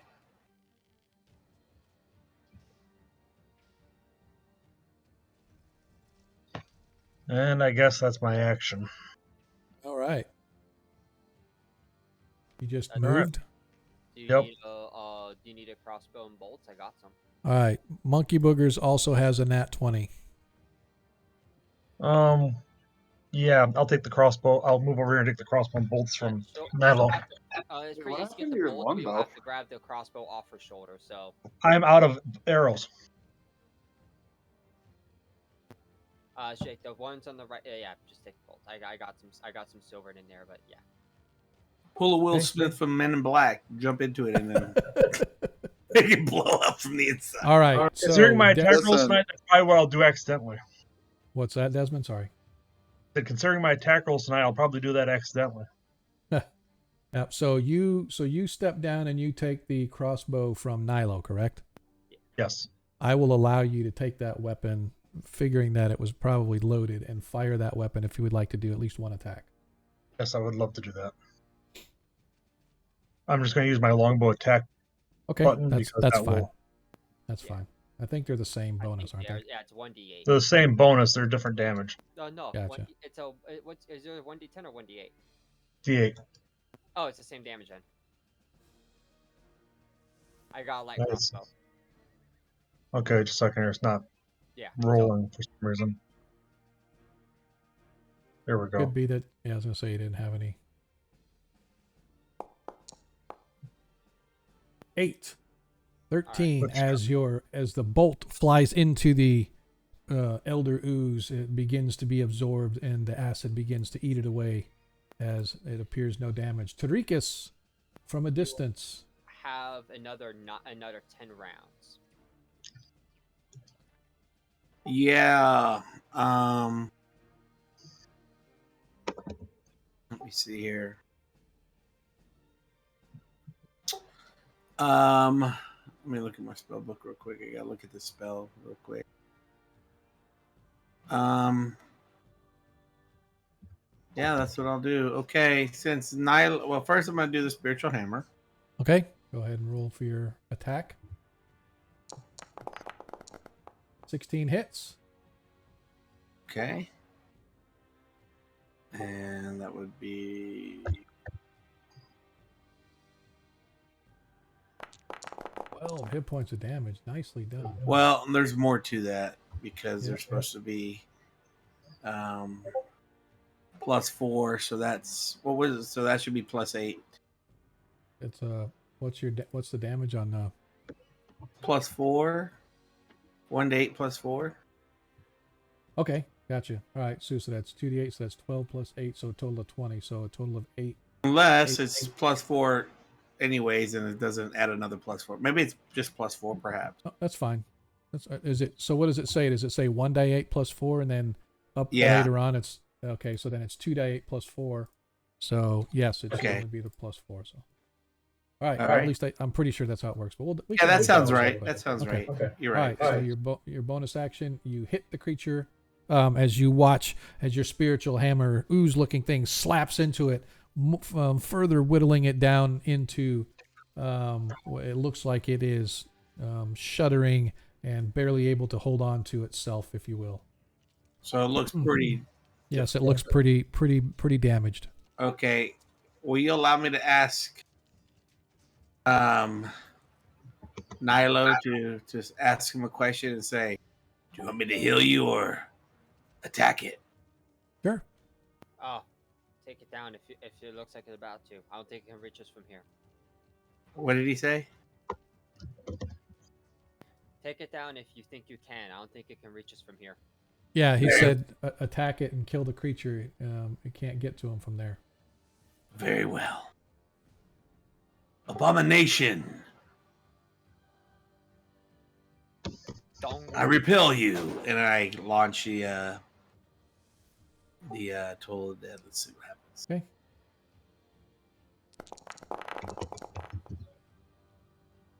Nice. As it hits and it fails its save, as you watch, as boom, this thing is seriously wounded and damaged, as it looks like it's barely holding on to any thread of existence, as it's sort of wobbling and shivering, trying to move slowly toward the dwarf. Hello. I hate when you guys do that. I hate when you guys type chat in there, it zooms in and it forms. As he moves over. Symbiote. I thought you said dwarf. He did, because as soon as what happened was I was moving it and suddenly somebody typed something in chat and it automatically zoomed in on that person and it dragged me over with it. So now Jesus. I need, first of all, I'm going to back him off here so I can do the attack. One pseudopod is going to go after Praviskro. No. As it misses Praviskro. And this one is going to go against Ragnar. Oh, man. That's also a Ragnar no. also no. However, the creature moves over the top of both of you. I need both characters to, as you make your save, Finally! as you make your save, put yourself 5 foot anywhere you want on. Okay. And Way to go, Will Smith. I need to move off a little bit here so I can do a Viskro. And he has to make his dexterity saving throw as well. Nope. As he fails, as the creature engulfs him.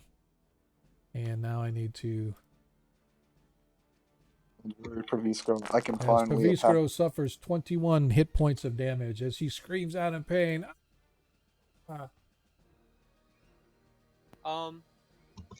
Hey, let him use a chronal shift on that, and allow him to force reroll his save. Okay. Oof, as he goes to re-roll his save. Thank you. As he fails anyway. He still suffers a damage. As he screams out in pain as the acid begins to eat through him. Jesus. Ragnar, you are now up. As you hit. Woo! Critical. Yay! It's dead. As he hit. Yes. As you guys watch, as Ragnar brings down his hammer, axe, warhammer, I forget what you're swinging with, as he brings down his weapon upon the creature as it begins to absorb his partner who just happened to heal him. He swings his hammer, boom, into this thing. As you watch, he goes into the ooze, and it just blasts out the other side as chunks of this creature go flying everywhere. It shudders momentarily as you guys watch, as almost instantaneously it drops into like this oozy puddle that begins to sort of run off everywhere. As you guys stand there, suddenly the ground begins to shake. You watch as the ooze that surrounds this entire place begins to bubble as if somebody turned up the heat of the flame. The ground itself begins to crack and shake, and you guys all need to roll a dexterity saving throw, please, to prevent yourselves from going prone.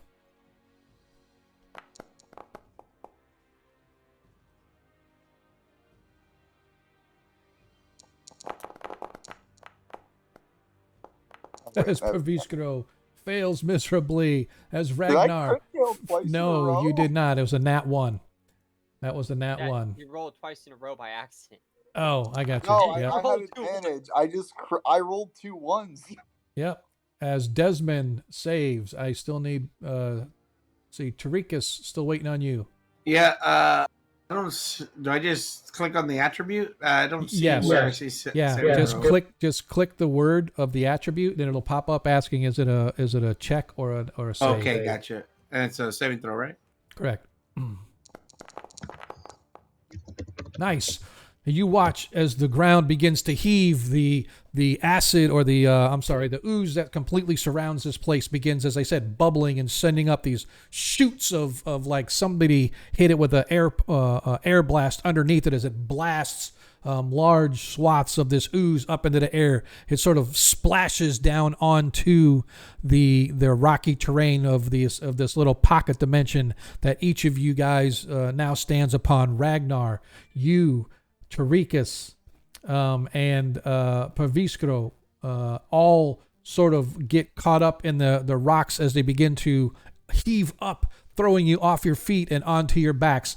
Suddenly, the whole ocean of this ooze begins to rise up and fall over the top of this now what is obviously a sinking rock in the middle of this pocket dimension. The ooze splashes over all of you guys. You can feel the acid begin to eat away at you, and suddenly you find yourselves flopping around in the pools of water outside the home of the gem maker that you guys were actually seeking for, the individual whose home, his name is Durgan Hillstone. You guys were seeking that individual for the jeweler in the town. But as I said, you guys sort of find yourselves outside that. Let me go ahead and pull the map back up just so we can. As you guys find yourselves once again on this particular map, standing outside the home on the road, you are no worse for wear than what you guys were previously. You find that your Perviskro's companions that have been traveling with you guys are now with you as they rush over to pull you guys up out of the muck. Totally forgot about those guys. Most I people didn't. have. Most people. Oh, I'm sorry. They're not Pravitska's. They're Desmond's guys. Yep. And for some reason, it is not letting me select them in totality. So I'm just going to move them one at a time. Nilo. Who was the guy that sent us here again? It was a jeweler. The dwarf Yes. supplied him gems, but he hasn't gotten any shipments from the dwarf lately that supplied him the gems. And he sent us up here to see if he was alright, if there was an accident. Well, she pauses, looks around at the puddles, looks at her broken ribs, looks up. I think we found the accident. Yes. So the individual that hired you guys was a jeweler by the name of Bustamante Federer, and he was working with a gem miner. He thought, whose name was Durgan Hillstone, and you guys obviously have discovered that the source of Durgan Hillstone's gem trade was actually that ooze machine, whatever it was, and you guys immediately check yourselves and you realize that every one of the gems that you guys pilfered from down below in the basement of the home that's just at the end of this road has turned to a greenish sort of oozy powder. It's sort of a dry, like if ooze was sitting out in the sun too long, it sort of dries like a booger.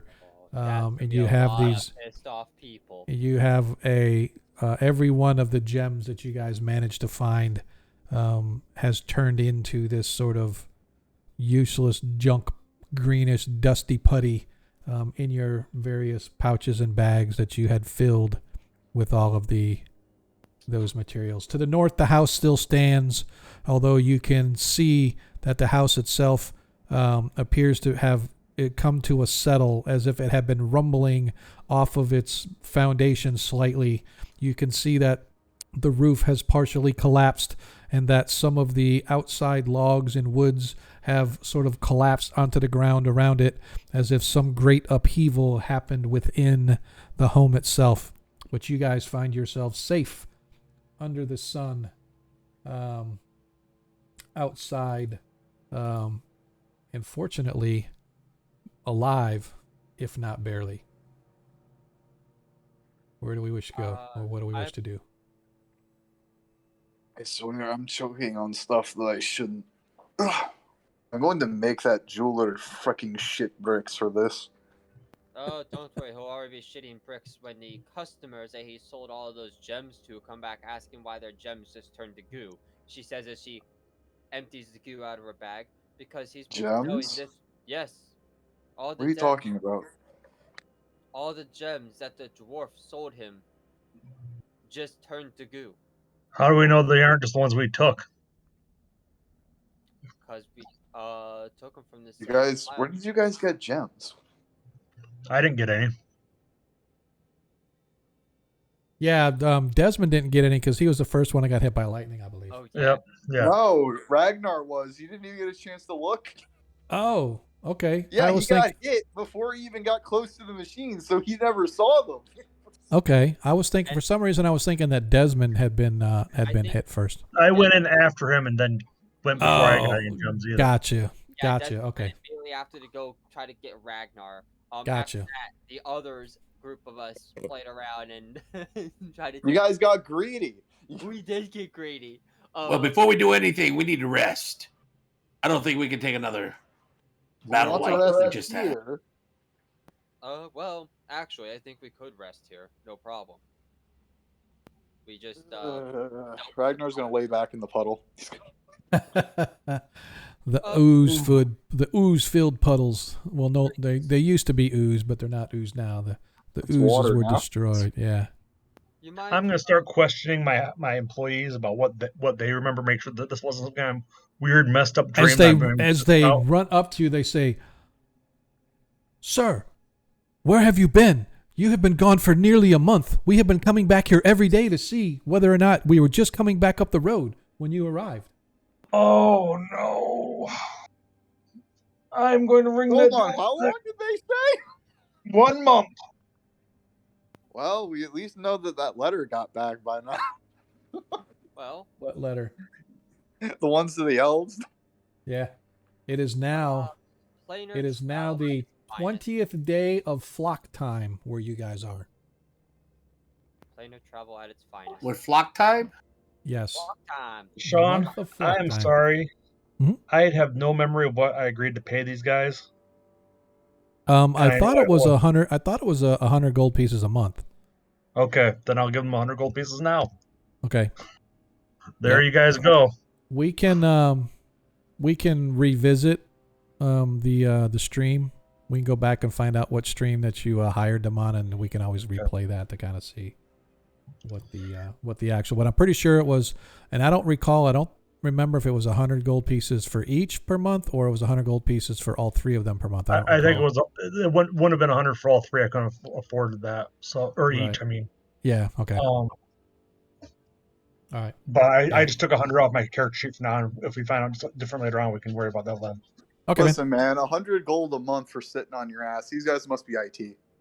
man. Hold up now. Hold up now. It is IT though. Hang I on a am second. IT. Hang on a second. Let me. Damn, Ragnar's got 27 hit points. What can I drop on Ragnar from on high? Anchor. Yep.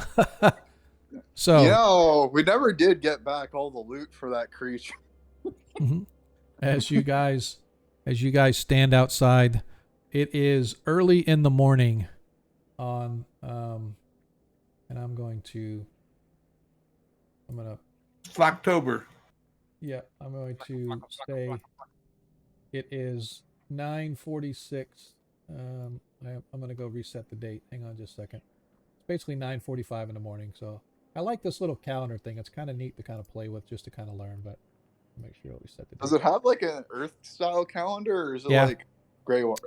Yeah, Oh, it has an Earth style, so I can kind of show you guys right now. I can't show you on the stream version, but we can kind of show sometime on the live version, the DM version of the map and stuff to see how the calendar works and whatnot. So it has. That's a good question. Does Greyhawk, at least the region we're in, have a similar climate to, I don't know, the U.S.? Yeah, well, I liken it to like Nordic countries, Switzerland. So it's either swampy, it's frozen, or it's hot. Yeah. Okay. Yeah. So Perrinland is sort of a Nordic-like country. So right now it is flock time. So it is but you're still up in the hills.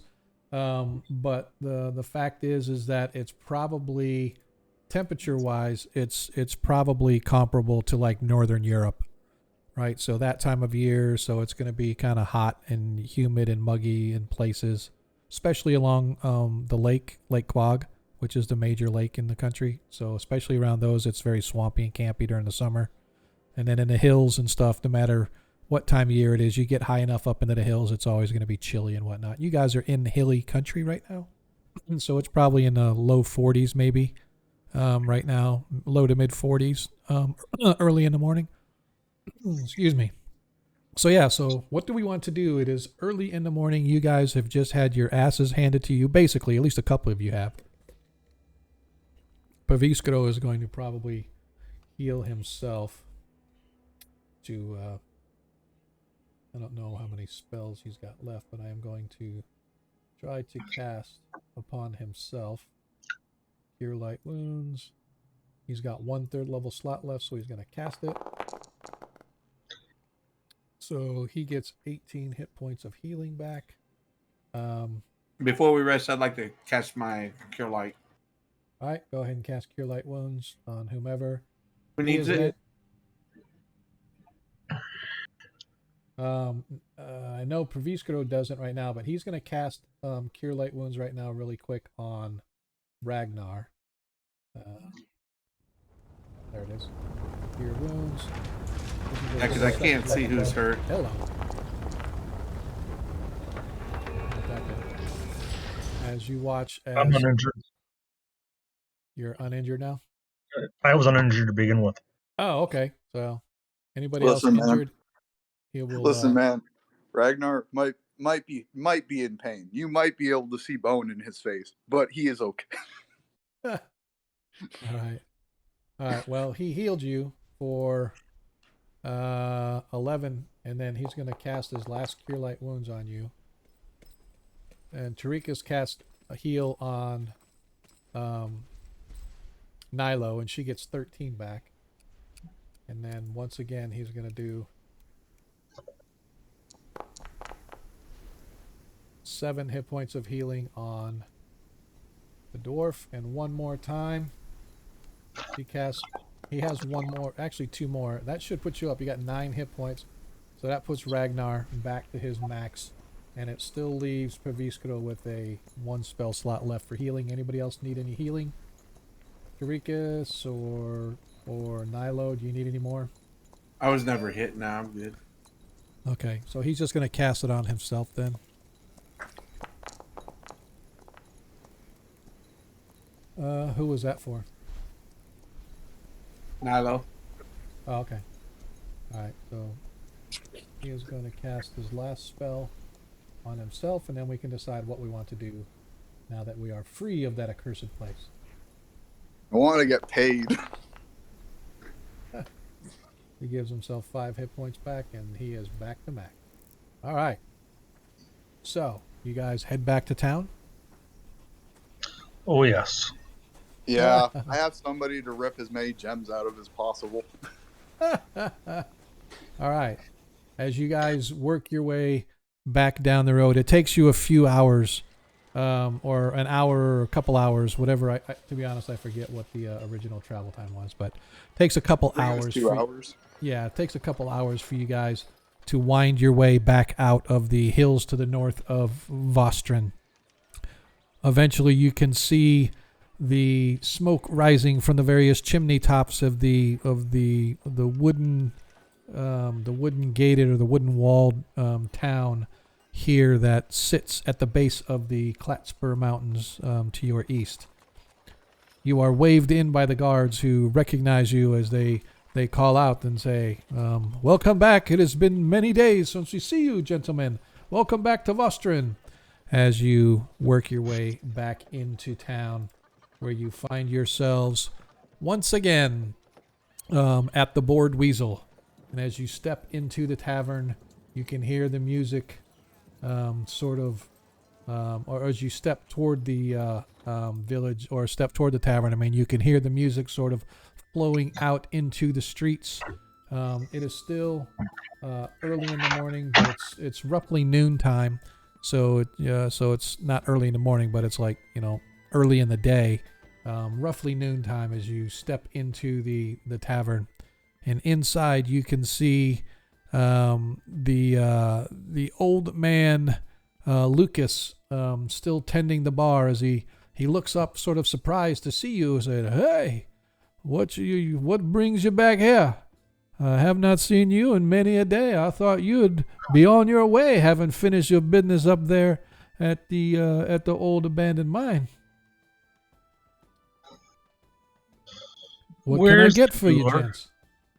I'm sorry, who specifically was you looking for? We do have a couple jewelers. If you're looking to buy some fine jewelry, I imagine I could make a recommendation to yours, if you so desire. I'm going to look at Nilo. You're our talker, and you negotiate this.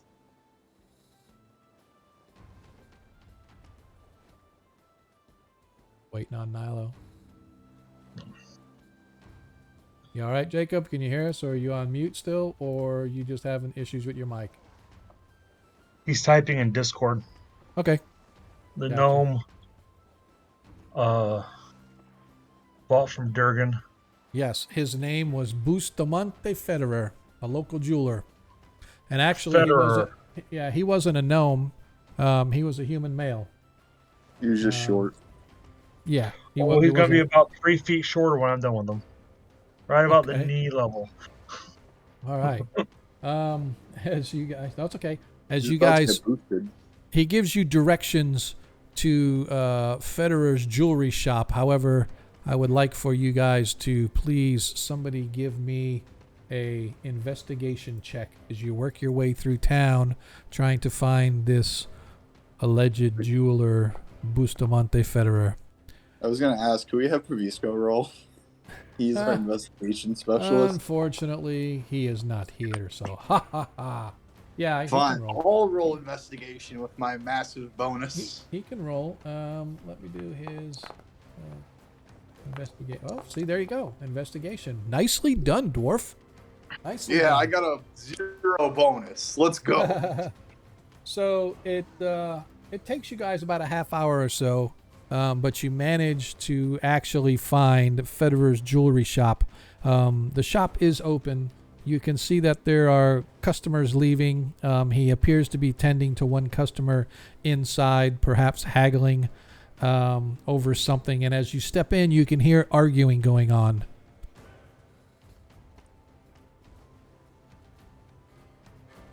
Who was the one who initially talked to him? It was Nilo, right? Yes. Or was it Kreistrich? Because I don't believe my character has met this man. Your character's what? Has not met this man. Oh, yeah. So, like I said, as you step in, you can see that Bustamante is holding on to some sort of a piece of jewelry. You can't see what it is because the patron that he's dealing with, well, there's two patrons. There's a man and a woman, and they're arguing about something, and he's shaking it, and he's like, "I don't understand. I tell you, I would not try to swindle you. I am a honest businessman. I cannot believe that you would even think that I would do something like this purposely to you." And as you guys step in, you can see that he's holding in his hand what appears to be a nice bracelet made of some probably silver or silver alloy. It is inlaid with 3 green gems, but those green gems are now hunks of like gunky goop boogers stuck where the gems used to be. And the patrons are obviously not happy as he's hemming and hawing and stammering and appears to you at least that he has no idea what they're talking about, or at least he's as confused as they are. Ragnar looks I'm at getting in Desmond line. on the fuck because I will shake this man down if it's me. I'm going to shake this guy down, so don't look at me to hold you back. I got it back. Sorry about that. Yeah, Desmond and the Ragnar are about to shake this man down if you don't show back up. Hold on. I'm going to chop this guy off at the knees and let him just keep haggling from there. Hold on, ma'am, sir. I do not believe this man ever intended to swindle you. As he looks up and goes, "You, where have you been? It has been over a month. Your men have come back several times saying that they have no idea where you have gone. They say that they went into the home, but you were not there. And I thought that perhaps you had left." And were unable to complete your task, but with your men here, I was confused. So where have you been? Please tell me what has happened. Your dealer swindled you. This should be a private conversation. Yes, please. As he explains, he goes, "I promise you, sir, ma'am, I will refund you 100% of the cost. You please stay here." And he leaves. He takes the jewelry with him, and he comes back. "And I promise you, great discount for next time that I make you jewelry when we make you a new one when we get proper materials. So here," as he hands them back what appears to be a small sack of perhaps gold or some coin, whatever apparently they may have paid for that piece of jewelry. And the man's like, "I'm never coming back to this place ever." And he turns and leaves you guys basically alone with Bustamante Federer. And he's just for redescription, he's a human male, probably mid 40ish or so. He's got really thick brown hair and brown eyes. He's got like a bushy beard, so he looks kind of like I don't know. I don't want to say a big burly mountain man because he's not that tall, but he's average height. But he has, like I said, a thick beard. He's wearing what appear to be shopkeeper's clothes with an apron and whatnot, so he was probably doing some kind of work. As he looks at you, and his eyes are kind of big, like he feels like he's like really in trouble because he doesn't know what's going on. He goes, "You must believe me. I don't know what happened to this piece of jewelry. Look, the gems, they brought it back to me this You're morning." doing business with a witch. I have a question. I do not understand. What do you mean? Business with a witch? I do not. No, that cannot be. My friend is not a witch. He is a man. Durgan Hillstone is a reputable gem dealer. We have been doing business for years for him. That's what I'm saying. The gems were fake. He created them using some play. Nilo, wait. Nilo, wait. I have a question for you. Before we showed up, how many people went missing while Durgan was still running his shop? Nobody that I know of. Only perhaps Durgan and his family. He had a wife and 3 children. So those are the only ones that would perhaps be missing. But Durgan is the only one that I know. But when I tried to go to his home, there was no answer at the door. I did not wish to pry, so I thought perhaps they had gone somewhere. But yes, a wife, 3 children, and Durgan himself. Sean, when we were fighting that creature, because I went inside of it multiple times. Yep. How many bodies did it feel like I ran into in that court? Give me a perception. I know there's at least 2. Give me a perception with advantage. Okay. Because I feel like there was a lot more than 5 bodies, but I need to have my skills check that. I crit. Yep. So you definitely know that there were probably a half a dozen bodies in there, along with other materials and stuff. So more than what you would expect from just that family, it looked like. But you do know that it was so acidic that things were just eaten up and dissolved. So there could have been more way before that. But logic dictates to you that this creature probably could have been fed like other things from other people. So it's not necessarily, but he could have. It could have been, people are on to Durgan and he sort of throws them in that room and they get blasted into the dimension. Yeah. But the book that you guys found in his notes in his diary indicated to you guys that he had no idea that it was ooze of any kind. He thought it was some sort of a magical device that he found beneath his home somehow. However that happened, you don't know, but he found this device beneath his home because the tunnels that you guys were in were way, way older than the house that was built above it. And so you feel that he may have found that device down there, didn't know what it was, just knew that it was spitting out gems and it made him a fortune. But that somehow, some way he may have triggered or something happened to trigger it to allow oozes into the house, and perhaps he got sucked into the machine. So perhaps that's how it happened. Did the journal indicate that he might have used other people to gather the gems prior? It did not. It looked like he was working on it himself, trying to figure out how to make it work every time exactly how he wanted. But from the journal that you guys got, it was sort of a spotty operation. Spotty, all right. Acid tends to leave spots on you. Yeah. The tricky part here is I can't. While I was going under that assumption before, like last session, because we didn't know about the time gap. Yep. Given the time gap, that could have been people could have been sucked into this thing over the course of years. Correct. And they'd still be there with how much time that passes in our reality. So I need somebody to give me a history check. Or actually, I certainly will. Yeah, give me. I want a combination. I want a history, and let me think. What else I want? I probably have a higher history than you do, Ragnar. Technically, Kreistrich has the highest out of all of us. I want a history and an insight. I want to check for whoever wants to give those history and insight. Neither one of those are my strong suits. I have a 0 bonus to both, so. Yeah, Kreistrich has a +4 to history and a +1 for insight. Why is the nerd always gone when we need him? Yeah. So.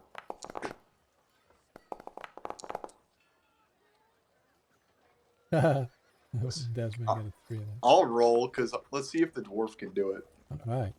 So. Oh. Nice. So then, between all of you, so you guys start discussing amongst yourselves, what's been going on, where you guys have been and stuff. And suddenly the pieces of the puzzle sort of fit together to you guys between Nilo as she realizes, holy crap, this individual wound up missing about the time that we came out of destroying the Sturgeon Blood Totem.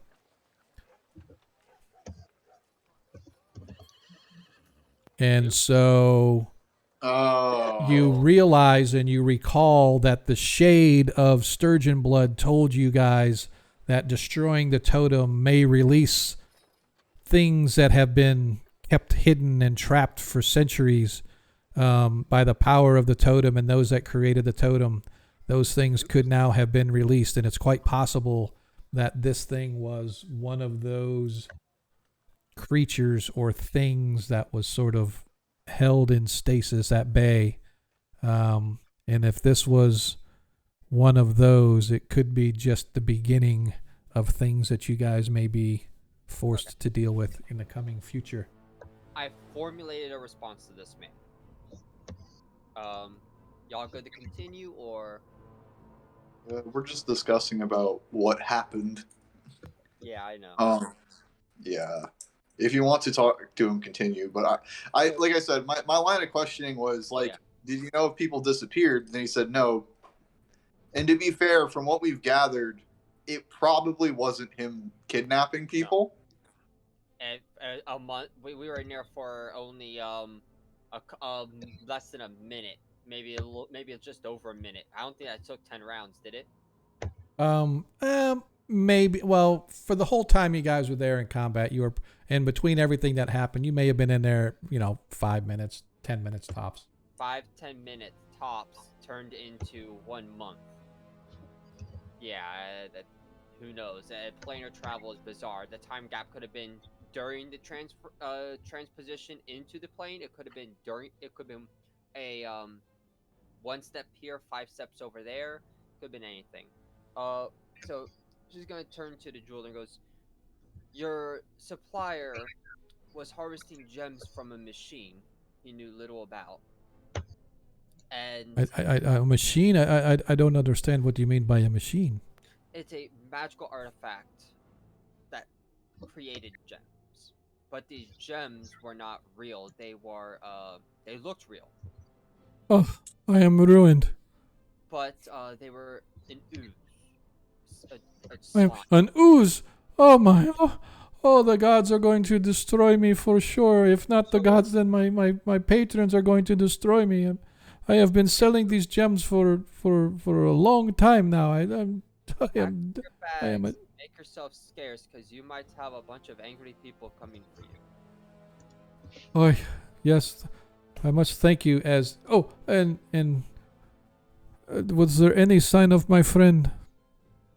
No. Durgan was not. The house was infested with oozes.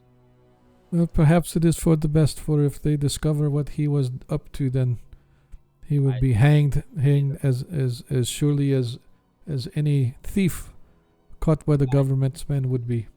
But I do owe you a much debt of gratitude for placing your lives in this dangerous situation. And he goes and he grabs, I believe the payment was 1,000 gold. Yeah, I'm going to say that sounds about right. Yep. As he. Corbin, I never spoke to this man. Are you saying you didn't talk about payment? We did talk about payment. I don't remember. It's just been 3 weeks or so. What was agreed upon was he was going to give us gems in exchange. Oh. We were going to take a couple gems for Revivify. That was originally the agreement. We were going to be given a selection of his stuff. Considering what happened to his inventory, we'll take the 1,000 gold and not say shit. How's that sound? It's been a month. He probably forgot. In an attempt to not let this man have a negative outlook of of the guy that was his friend for a while, I'm gonna add in. I don't think he did this knowingly. It sounded like that he had no idea what this artifact was, or the fact that the gems were fake. I do not would know what would drive him to do such things, but I am Greed? grateful. I am grateful for your discovery and the ending, at least, of this wicked thing that he was doing. I assure you, I am good for the payment that we agreed upon, and so while I may not have many gems, at least I do have gems, but not the gems that he was producing. So I do not have that many in quantity. I can give you this 1,000 gold for your trouble, and I am hopeful that you not think poorly or look poorly upon me or my family, or even his family, for if it was They've already truly paid for their oozes. sins.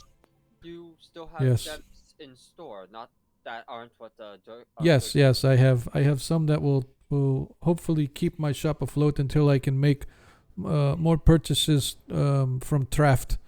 Maybe see the stock real quick, because we had a goal in mind, and we're looking for specific ones, if we may. Yes, of course. What are you looking for? I will tell you right now if I have this or not.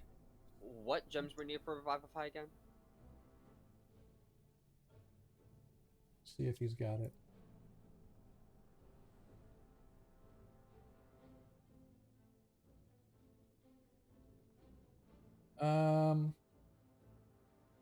He does not have Revivify. I don't know. Tarikas, do you have a Revivify as a spell? It's a prepared. Yes. He's a prepared caster, so he always does. Yeah. Well, Yes, but I don't have any spells. Well, we know Not that. now. No, we just want the material component. Just a second, I'm looking up right now. Sean, I had a quick question. What kind of mine did we find was in Kreistrich again? Was that a gem mine or was that a coal mine? Copper. Yeah, it Copper was mine? basically copper. Yeah. I wasn't sure. Revivify's That would be a material good component point. is 300 diamonds worth 300 gold pieces. Yeah, it's a diamond worth for him. All right. So let me do. Well, the way it reads, it doesn't have to be a single diamond. It's just diamonds. Yes, Oh. he has enough to provide you with 1,000 gold pieces of diamonds. So he gives you guys 4 diamonds, each one worth 250 gold pieces apiece. Actually, he'll give you enough, each one that's 300 gold pieces apiece. So he gives you 4 diamonds for a total of 1,200 gold. This is appreciated. And he takes his 1,000 gold coins back. Yep, there we go. She's gonna hold out her hand for a shake, because He takes your hand, shakes it. I am humbly apologetic and eternally grateful for everything that you have done for me and for this community. If there is anything that my shop can do for you ever, you please come to me, and I will see what I can do, perhaps using my influence, if not my own abilities. Of course, thank you. All right, where to now? Just gonna say to the others. Maybe we should have this discussion at the inn. Food it is. Let's go. You guys begin to head toward head toward the tavern. It's midday. The sun is shining above a few clouds in the sky, but it's not too bad. The temperature, comparatively from what you guys were recently experiencing, is a balmy mid-40s. You trek your way through the town. The dirt on the earth is sort of hard packed, but it still sort of puffs up slightly as it is now dry, and instead of being all slushy and snowy as the last time you guys saw. You get about halfway there and you hear, well, I don't want to say thundering hooves, but several horses coming in your direction. Shit. They're we go coming from toward where the tavern was. It looks like perhaps they were even at the tavern and they're heading your way. And as you spot them, you can see there's perhaps a dozen individuals, all of them bearing red and black colors on their armor and their clothing. One of them is carrying a banner with a gold sword on a black background. Immediately, each one of you sort of looks over and you notice that Nilo is wearing the exact same colors, bearing the exact same banner. And as these horsemen come charging up to you guys, pulling up, you can see they're all armored in chain-like armor or similar. They have pole arms, most of them, that they're riding with, although they do have swords at their hip. Their leader appears to have some sort of insignia across his epaulets and his breastplate that show some sort of a rank and station. And as he pulls up, he takes a spear and he sort of throws it down on the ground, and it lands right before Nilo. You, Back. Nilo. Nilo, I know you and you know me. Nilo, as you sort of look, the face at first isn't recognizable, and then sort of a little shock comes to you as you realize that the individual is what you knew as a young boy, but is now obviously a grown man, a half-elf. His name is Kreistrich von Vursvard, of the Vursvard clan. As he looks upon you and he says, "You, your family, you have tarnished and destroyed the good name of the Vursvard clan, and are hereby, under the Den Recht, the law, are hereby banished from the clan for crimes of which your sister and your Cecilia Rainshire has performed in the duties of her former station of the Wurmsvargart. She has betrayed her post. She has brought shame upon you and your family, and for this you are no longer within the Vursvard clan. You shall come get your mother, Abigail Rainshire, for she has been removed from her station, from the shame criers. She is no longer to be associated with our clan until you shall go return your sister and bring her to justice." What did my sister do? She was way more loyal to the clan than I ever was. Obviously she was not, for she allowed an assassination attempt on the president. And so for this crime, she has been banished, and because she has brought dishonor upon the clan, her and her whole family shall be banished, as is the law. Allow it. You know as well as I do that Cecilia would never allow anyone near our leaders. Excuse me. Who was assassinated? No one was assassinated. You know my sister as well as I do. She would never have allowed that to happen. Perhaps you should find and ask her then. I hope you have something more than tell me to go find her to come up for me to go off of. Perhaps you should go to Gildenhand and talk to your old friend Greytooth. I believe he knows where your sister is. And he grabs his spear. Until that time, you shall not be a member of our clan. You shall not wear the colors of the Vursvard clan. For if we see you, you shall be killed on sight for dishonoring us. And they sort of pull up stakes and they ride away, leaving you guys kind of standing there in shock like, okay, we've been served papers, but what the hell did we do? And that's where we're going to take a break. Appreciate you guys kind of hanging out with us for this first half. I apologize. That voice made me crack a little bit. Sometimes I do get a little carried away, but that's okay. But what we're going to do now is we're going to move into our break time. Let me see if I can get my little timer going. Normally it is a 15-minute break. Hopefully you guys will catch us on the backside. In the interim, we are going to enjoy the smooth musical sounds of Monkey Boogers. We're going to shuffle his music out there on SoundCloud. If you guys haven't been out there on Monkey Boogers SoundCloud, you need to go check him out.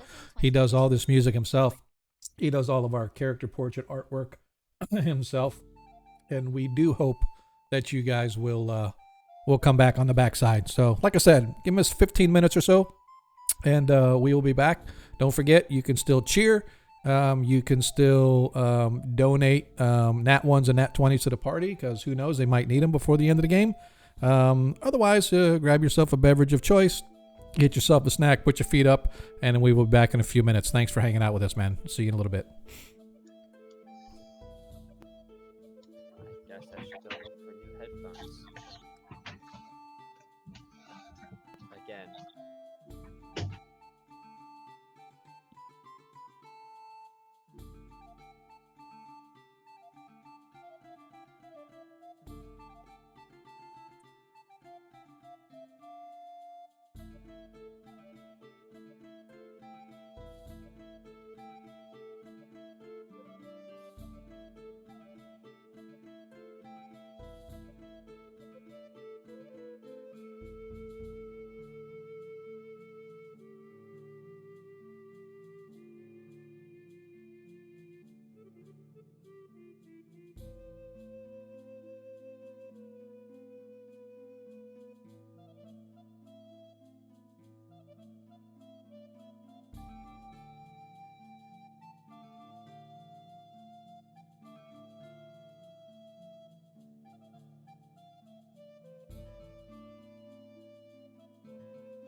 coughing, sniffling, congested. At CVS, we know that when you're not feeling well, relief is the only thing that matters. Get support for your symptoms and more from CVS. Save on relief support today. Restrictions apply. See cvs.com/weekly ad for details. Only one sale away from the Shopify 1000 Club. Is that a thing? Wow, Mom! Have a cookie. I'll take one. Dad! These are delicious. You need to sell them. You should. Mom! No, seriously. Let's set you up on Shopify. It's easy. I always knew you would build your own business. Guys! Yum. When you're ready to bring your idea to life, build it on Shopify. Sign up for a free 14-day trial at shopify.com/radio and start selling today. Shopify.com/radio.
Yeah.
And we're back. I do apologize for being slightly late. Had to take the dogs out at the last second, so I am back now. Welcome back, players. How are you? Are we good to go? Everybody ready to go? Are my I'm players good. back? I'm here. All right. I'm good. I'm just doing my arbitrary preparations by listening to all the Dwarven songs by Tolkien. I like it. So, as we return, we have left our party who are now standing in the middle of the street just outside their tavern of choice, for lack of a better term. Excuse me, they're currently in the small mountain town called Vostrin. Their tavern and inn of choice is known as the Board Weasel. As they headed to the Board Weasel, they have just been confronted by a contingent of soldiers of the Vursvard clan, bearing the traditional black and red colors along with the black banner with the gold sword emblazoned upon it. The same clan of which our very own Nilo Hundar is a member of. And apparently Nilo's sister, who was actually a member of the Vormans Guard, which basically is the palace guard of the Vursmen of Perrinland, or for lack of a better term, the president of Perrinland. She was on the palace guard. Apparently she was well-to-do, she was well-respected, she was good at her task, and therefore she was invited to join the Vursmen Guard. Apparently, she did something so heinous as to bring dishonor and discredit upon the Vursvard clan. And as part of the Den Recht is basically the law of the land, until someone atones for said transgression, the individual and all of that individual's immediate family are immediately cast out of the clan. As such happened to Nilo as she stood before them, hearing the citations against her sister. She was tossed from the clan and told she is no longer able to bear the colors nor the emblazoned banner of the Vursvard clan under penalty of death should she attempt to do so. And additionally, her mother, Abigail Ranshire, who was a rather prominent member of the Skamtagular. The Skamtagular are what are known as the shame criers. They are prominent women folk whose job in battle is to yell insults and other phrases at the soldiers in an effort to shame them into fighting harder, because they don't want to be shamed by the women folk. So the shame criers are a rather prominent contingent of many of the Perrinland armies, as the women travel with the men and then basically shout at them and tell them that they have little wee-wees and that they can't fight better than a child and things of this nature, in order to sort of get under the men's skin and make them fight harder to prove their worth. And his mother has been cast out of her position. Well, don't worry, Nilo. I hear that you can make a lot of money panhandling. And I as didn't you guys, realize I didn't realize we had a nagger among us as I looked tonight. as you guys work your way down the street, sort of contemplating what the hell just happened, you So, as the one who could not see what happened, who exactly did we just run into? Nilo. the man's name that actually sorry, It was Karsten. I still have that frog in my throat. The individual who sort of cast down the spear and threw down the gauntlet is an individual named Kreistrich von Vursvard. Kreistrich is a half-elf male, obviously a soldier within the Vursvard clan, of which Nilo's clan is a subsect. And apparently Nilo or I should say, Nyla, you did know him when he was younger, but he has obviously grown into a soldier in his own right and now commands his own contingent of men.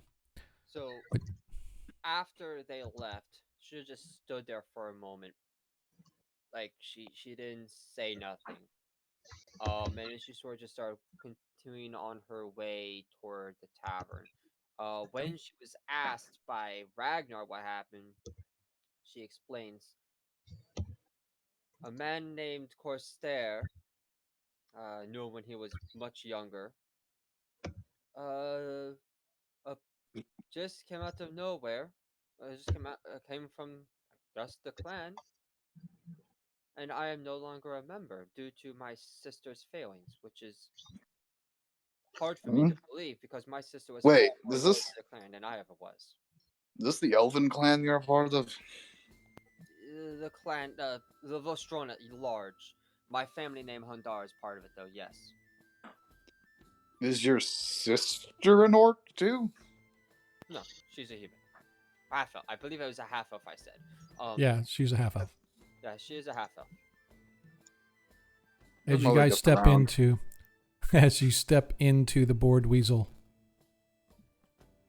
the elder gentleman, the bar owner, sort of looks up, doesn't say a word to you, but he sort of nods over to the far side of the room. Sitting, Excuse me, I need to head up to our rooms and remove these colors. you hear a voice as you go to step toward the stairs. Nilo? And as you look over, you see Abigail Ranshire sitting at a table by herself. A large chest and a satchel sitting upon it. As you hear the old barkeep, Lucas. I think your mother would like to speak to you, miss. As you look over and see your mother sitting at the table all alone with it, as I said, she has sort of a steamer trunk along with a large satchel sitting upon the trunk.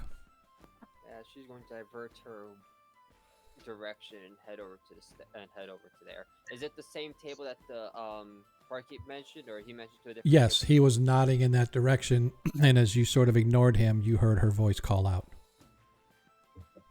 Gotcha. Alright, then she's gonna start headed that way. Okay. As you get over, you see your mother basically how you've last saw her. Middle-aged, getting a little older, probably in her 50s, late 50s, mid to late 50s. Exactly as she's always looked, although she does look a little haggard. Her eyes appear to be a little bit puffy, perhaps from crying, perhaps just from age, you're not sure.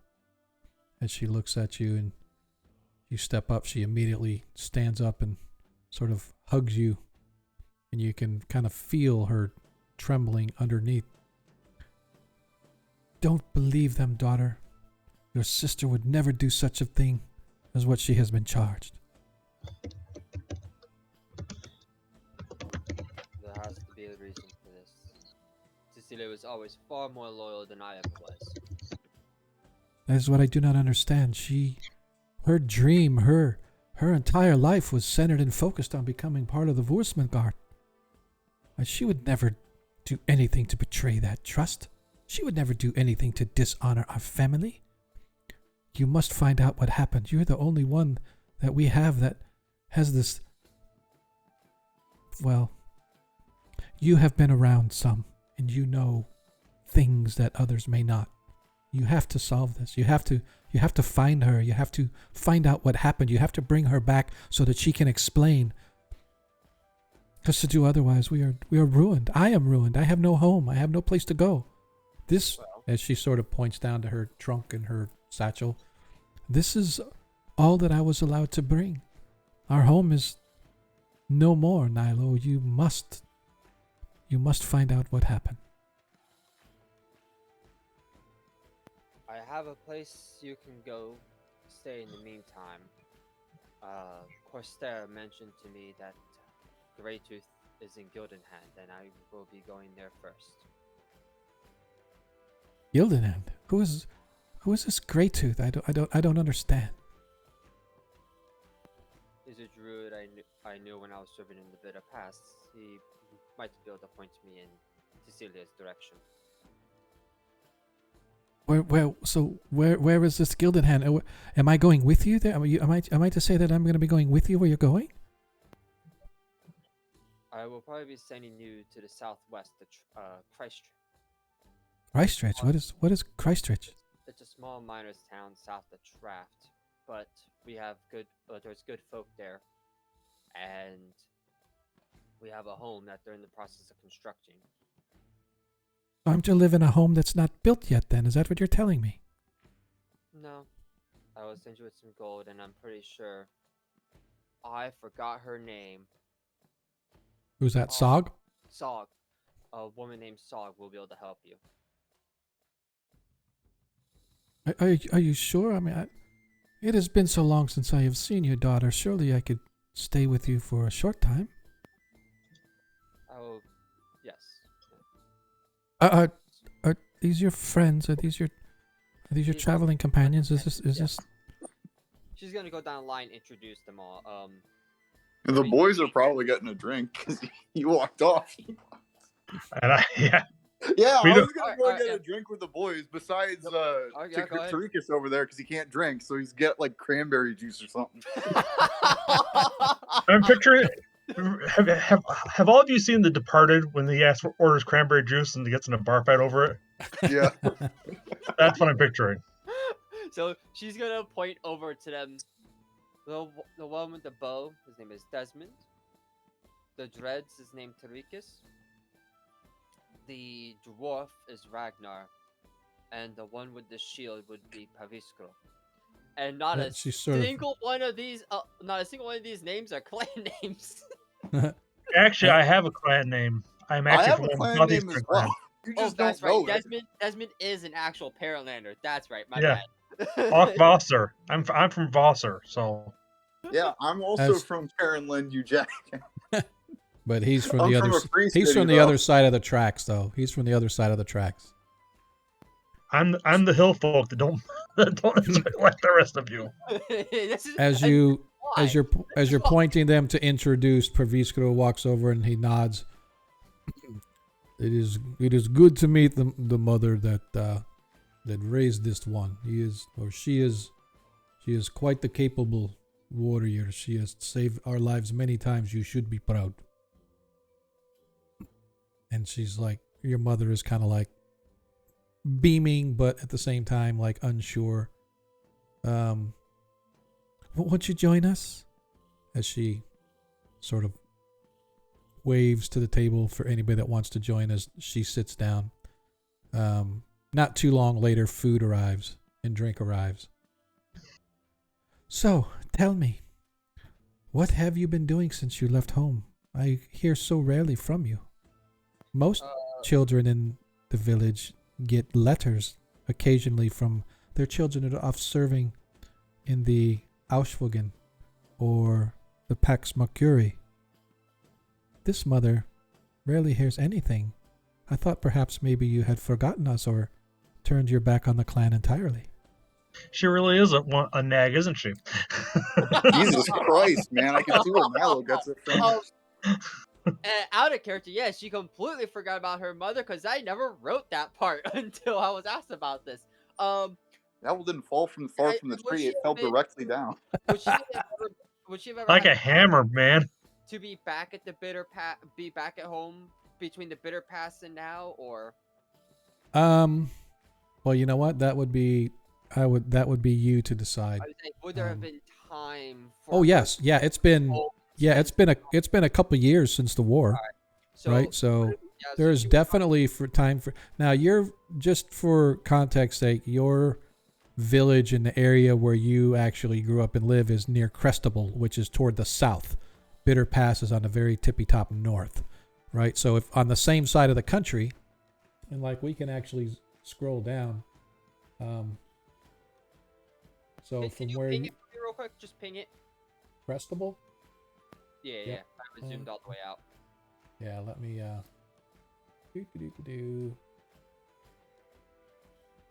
There. Oh, over there. Okay. Yep.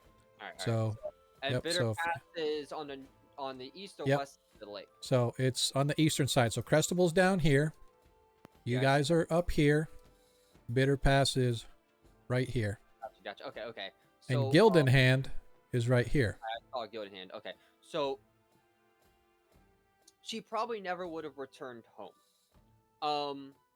She probably wrote a letter. You bitch. I feel for her. He's so. Oh my god, man. That's a lot of distance to travel. Listen, man. Ragnar at least has an excuse why he doesn't write letters. He can't fucking read. That's it. I can just. My family's all dead. I mean, She probably never returned home. However, she would have wrote every now and then. My guess is she hasn't written since she got. She last time she wrote probably would have been when she became a investigator or something, or for the group in Traft. That probably would have been the last time she wrote. And she was probably working for them for a little while before this game started. Okay. So I'm gonna go with that because she's not that much of a dick. But she probably never would have returned home because of the location. Okay. That's fine. That's your story and you're sticking to it. Have a great time. That's your story and you're sticking to it. I got you, buddy. So, Jesus. as you guys sit and enjoy your meal for the evening. All right. So, well, after I believe I last wrote to you, from Traft when I started working for the, was it Inquisitor? Yeah, the Inquisitors Guild sent the Inquisitor up to Kreistrich, yes. Gotcha. So, after I last wrote to you in Traft a while back, I was working for the Inquisitors Guild, and I would accompany their people around the eastern side of the Quag. And I said it right, Quag or Quag? Well, you can call it Quag, but it's pronounced technically in the Germanic sort of tone. It's sort of Vog. Vog, okay. Yes, think of KVAG as opposed to QUAG. I've been traveling around the east side of the Fog since then for various work for the guild until recently when I started traveling with none of East mostly probably East Road now, but the others have come along the way and just been doing mercenary work since then. Mercenary work. Nilo, you should be commanding your own detachment in the Auswagen by now. What brings you to do mercenary work? This is beneath you. She smiles a bit because I don't think this is. I can feel the disappointment from here. Do you enjoy it? I enjoy the safety that it brings people when I finish my work. She kind of looks at you like, you are off your rocker, girl. What the hell is wrong with you? Including the totem bullshit. She's looking at you like she can't believe that you would think that being a mercenary is more rewarding than serving in the Auswagen and serving the clan, etc. But she kind of bites her tongue. Paraland's primary export is mercenaries, so that's not necessarily a bad thing either. But this is a different type of mercenary, right? So this isn't part of this isn't even a part of the Pax Mercury. This is literally mercenary work. Yeah, as she said, you have always had your own way, and I shall never understand it.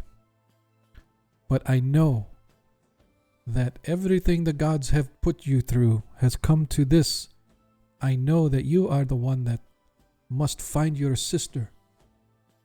I don't know much. I do know that the last time she was home, she was not the same. She was always strong-willed and always forceful in her defense of those that lead our country. But when she came back, I don't know, she was different somehow, as if perhaps her belief in those who lead our country was shaken. She wouldn't discuss it with me, but I knew a mother knows when their child is hurting or feeling different than what they are trying to lead others to believe. On the outside, perhaps she may have looked and acted the same to many people, but a mother knows.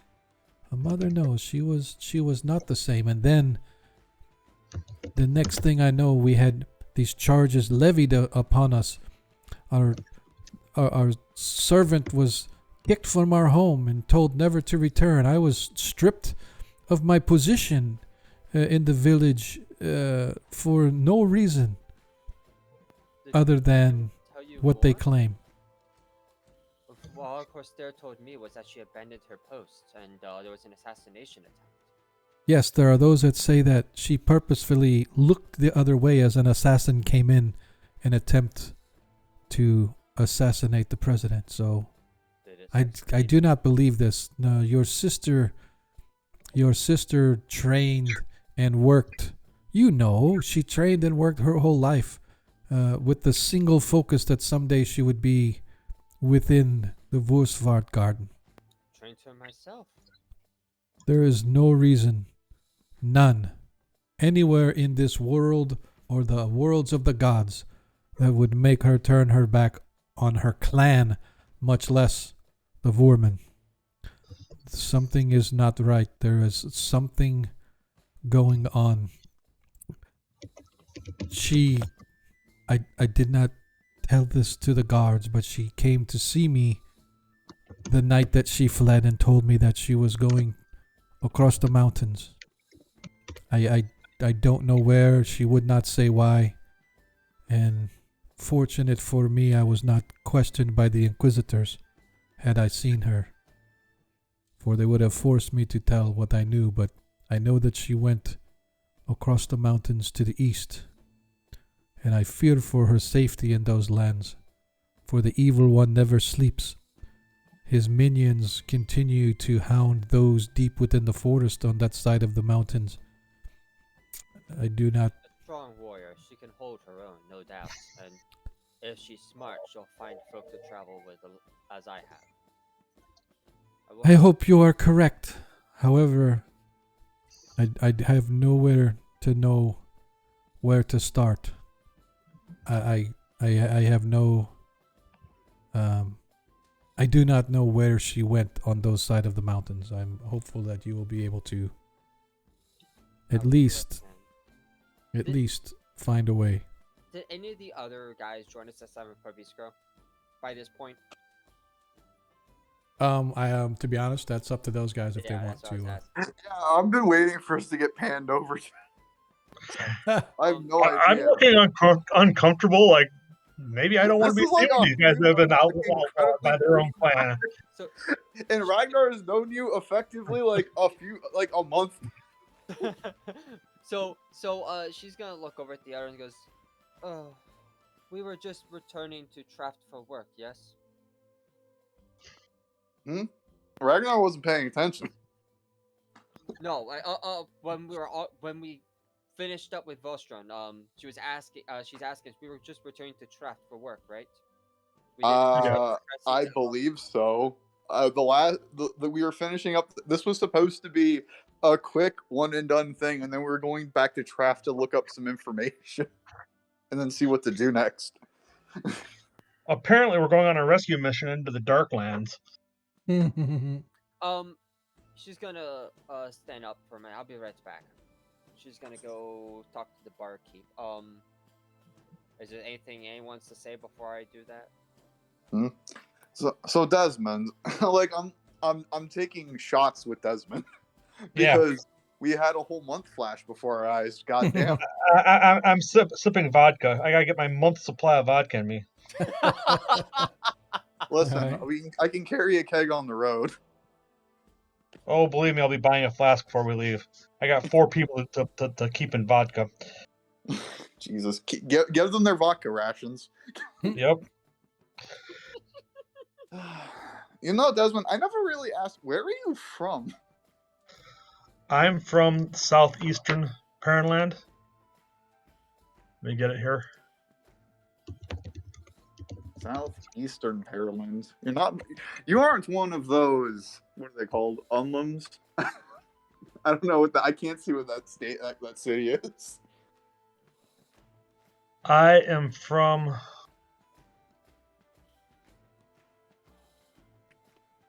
the southeast of Lake. God, this isn't very legible. Southeast of Quag, or Bog. I already forgot how. Yeah, you can call it. Yeah, you can call it Quag. That's fine. I don't expect you guys to have any kind of pronunciation type worries or anything like that. I just can't read a lot of these. My client doesn't like the Rudbergs, and our mascot is some kind of weird mythical cat creature. Oh, weird mythical cat creature. Yep. I forget which clan were you from? Bosser. Okay. We're actually uplanders compared to some of the lowlander Paranlanders, who are even more antisocial than the rest of them. Jesus, you're a Highlander. Well, Yeah. at least me and you can bond over it. At least you and me can bond over being antisocial against other people. Like Kepshan area, Kershan. Kershan? Yeah. So hang on, we can do that on the map real quick. At least as long as you're not from Klattsburg, you're fine. Just so you know, the Klattsburg is a mountains. Just saying. Right. So that's not the city? Yes, actually, I'm from the Klattsburg Mountains. Yeah. So if you guys look, let me move over on the map here as I scroll down. You can see that Kershain is down here. My family probably actually lived in the Mount Sethane region, and I'm on my own. I pictured the culture of something like a cross between Swiss and Czechoslovakian, so that's kind of what I've been going with. Yep. So so Kershain is like in the middle of the mountains, kind of high up in the mountains. Crestable is along the base of the mountains, off to slightly to the west. So you guys are in the same southern region, just different sides of the mountains. On one side, on the Crestable side, those are actually the Yatil Mountains on the west, and then where they split in the middle, the Klattsburg ranges actually start along the east. So, according to what I'm seeing, my folk actually held out against the Equival and the Great Kingdom when they came through. Yep. So, yep, exactly. So your clan is definitely pretty tough. So, yep. So that's where you guys are from. So, what were you going? Oh, I'm sorry. What were you guys talking about now? I was saying, so is Klaxburg both the mountain range and the port city? Yes. As long as you're not from Klatz, the city, you're fine. Wait, I'm kind of confused what you're talking. I don't see a city named Klatz. There's a Klatz. You're right. Yeah. Yeah, Klatz. The mountains. And then there's Klattsburg. Yeah. Okay. Yeah. Klattsburg Mountains and then Klattsburg, the city. So. No, I would have nothing to do with those rude burgers. Exactly. No more Rudberg down there by Klattsburg. Exactly. Jesus, you're from all the way. You've covered a lot of the South. I'm from Northwest. I'm from Exec. Yep, exactly. You're from the lowlands. You get nice weather. If we look at the dwarf is from up here in Exag. That's where he's from. So you can see he is right in there. I've visited much of the southern lands. I've visited most of the port cities. Right. It's not easy to get around from the mountain ranges. Yeah. If you don't mind walking, it's not too bad. I don't mind walking particularly, but there's not a lot of work up in the mountains. Well, not compared to the far side like we are. So, Nilo, what is it that you were going to do? One sec.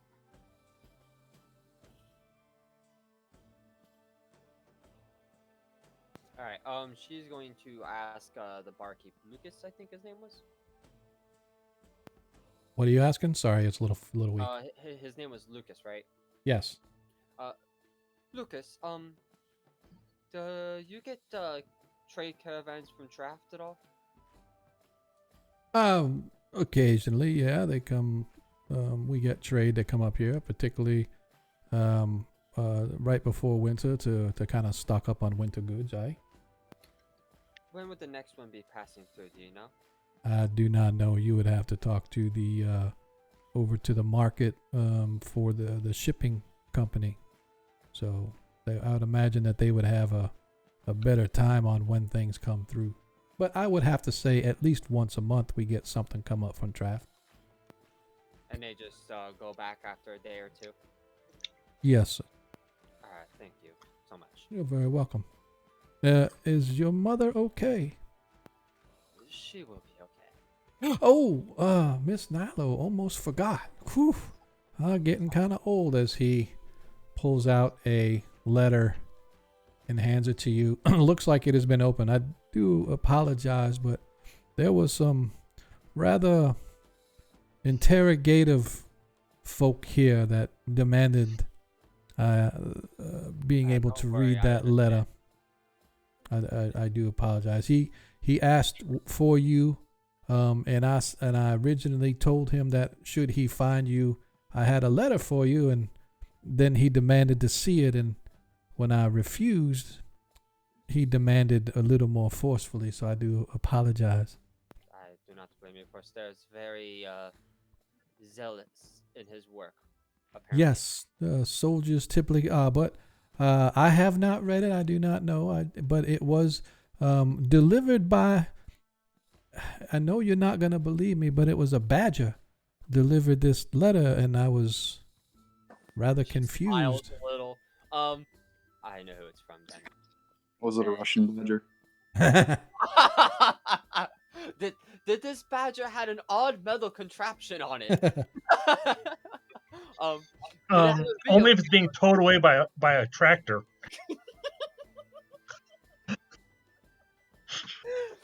She's gonna open the letter and read it. So I don't have an actual letter written, but basically, it is from a man that Immerse you know. me, Sean. I'm going to immerse you. My dearest beloved. No, just kidding. So now listen up here. No, if you want to make that a joke that he does that, I'm perfectly fine with that. You know. As the letter says, my dearest beloved, it has been many, many moons have passed and many trees have shed their leaves since we last gazed upon one another in the heat of the night, swamped and covered in sweat from the action that we were engaged in. However, I do not wish to dally on such good times. I have need of your assistance. Please find me in Gildenhand. Sincerely, forever yours, Greytooth. She's going to shake her head, rub her temple a little bit. Thank you, Lucas. Oh, you are most welcome, ma'am. No wonder Corsair was annoyed when he read the letter. And she's gonna pocket the letter. He thought he'd gotten scooped on. I would like to believe that on the back of the letter is like an illustration. So just for context for the group, Greytooth and Nilo served in battle together while defending the Bitter Pass, and so technically the sweaty action they were involved in was combat, but that's why he called it sweaty action. Yeah. There are jokes to be had here. Listen, there was a lot of grinding metal. Yes, there was. There was a lot of grinding going on, and we took care there's of a it reason why I was referred with to as zealousness and gusto. Let's just make this worse. Let's go. Here Let's go. go. I don't know about you, but I know Jacob, and I can actually see his face is a little pink around the edges, so we need to lay off the kid for a little bit. Listen, like I said, there's a reason why I was known as the Anvil back. What, you took a pounding? The hammer and the anvil. There we go. Here we go.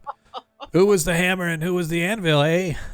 Listen, it didn't matter as long as it struck hard. Yes, sir.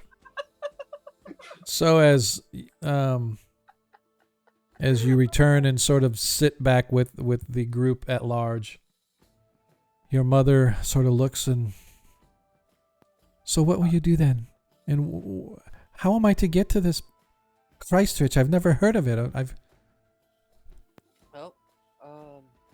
pass you some coin, and I'm going to have you take the trade caravans along the routes, so it's safer for you. When you get there, you're going to ask for Sog and tell her that, well, you're my mother.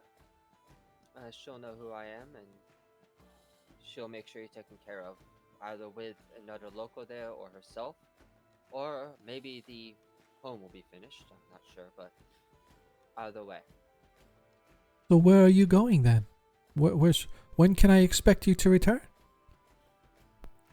I am going to Gildenham to speak to an old friend of mine, and then I'm going to find my sister. Okay. I do so wish you would cut your hair. Find a good man and find a good unit to join. Yes, find a good man and serve your country proudly. As she sort of stands and kind of looks to you guys, and then she kind of glances down at her bags, looks back to you guys, and Meantime, kind of glances down at her bags. And in the meantime, you can stick up with us for a little bit. We're here. thank you. As she goes to walk away, and she stops and looks back down at her bags, and I got them. Just go. and she nods and heads upstairs to her room. What time of day is it? It's midday, noonish, let's say, maybe a little afternoon by the time you guys are done dealing with the jeweler. Gotcha. Okay. She's gonna look to the rest of the party. Goes, well, I don't really have much in excess to provide you all. And I fully understand if you're willing to not go with this, but this is something I must take care of, and I'll be very, very appreciative if you could help me out with this. I suppose we can loot the dead. I mean, knowing you, and if your sister's anything like you, we're going to find a lot of corpses, both on our way and once we find her. But here's the bigger question: what exactly are we supposed to get to prove her innocence? Because as it stands right here, even if she did have a story of why she wasn't there, that doesn't mean they're going to care. Well, there are two things that this can go down for. One, she is able to come up with a valid excuse for me to prove her innocence.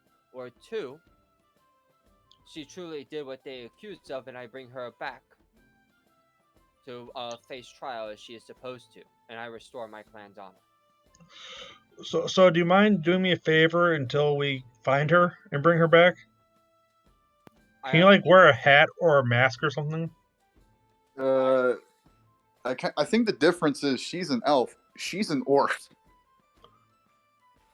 I don't think anyone's gonna misinterpret her. My sister is a half elf. I told you, Desmond. Like I whispered, I told you, Desmond. Her mother gets around.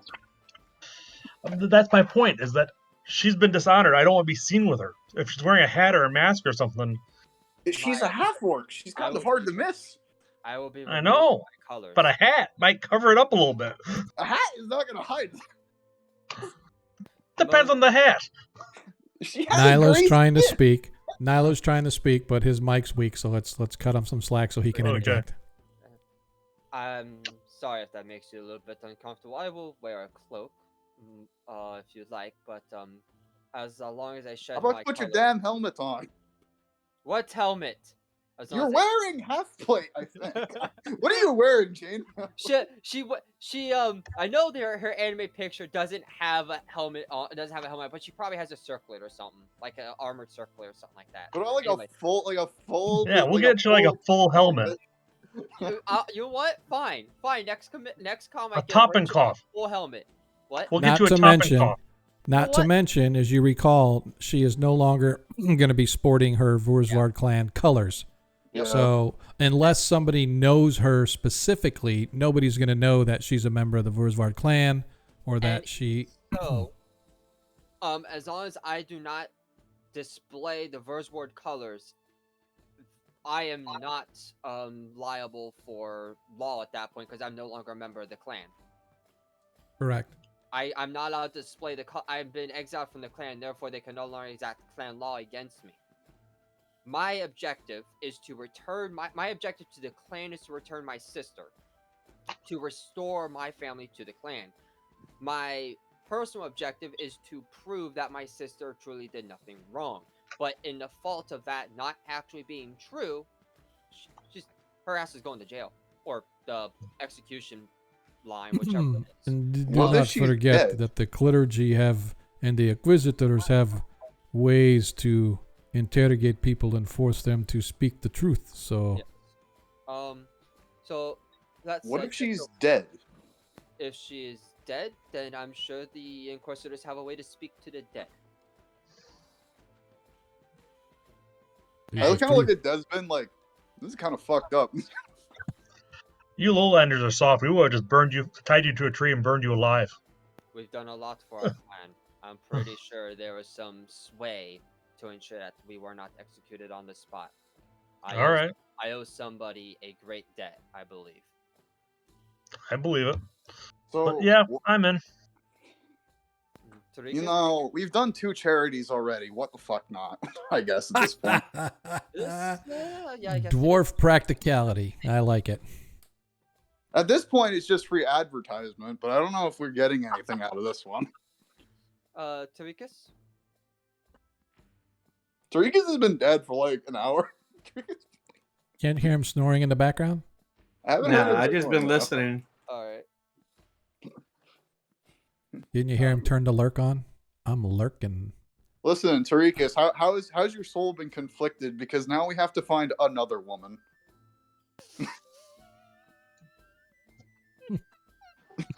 You don't want to hear my comments. Let's just... Can't drink, can't smoke. What do you do? Can't drink, can't smoke. What do you do? You can't even look at a woman. Whatever the party wants to do, as long as it's not unjust. Alright, I appreciate your help. Here's my other question. How are we exactly supposed to find her? Parenland isn't exactly small, and from where you're from is very far away. You are correct. However, from what I understand, my sisters fled east over the mountains, and Corsair mentioned Greytooth, a druid I worked with in the Bitter Pass. He's in Wait, did she flee to the Wood Elf lands? It sounds like it, yes. Yeah, the Vestvi Forest. Oh. The Vestvi Forest. Hang on now. The Vestvi Forest, you guys are all aware, is a large forest on the other side of the mountain range, right? So let me zoom out here. The Vestvi Forest covers a lot. So as you can see, all the way from down south. So the Heartlands, High Folk, Beastlands, or the Beast Forest, all those that are broken up into these areas, that's all the Vestvi Forest.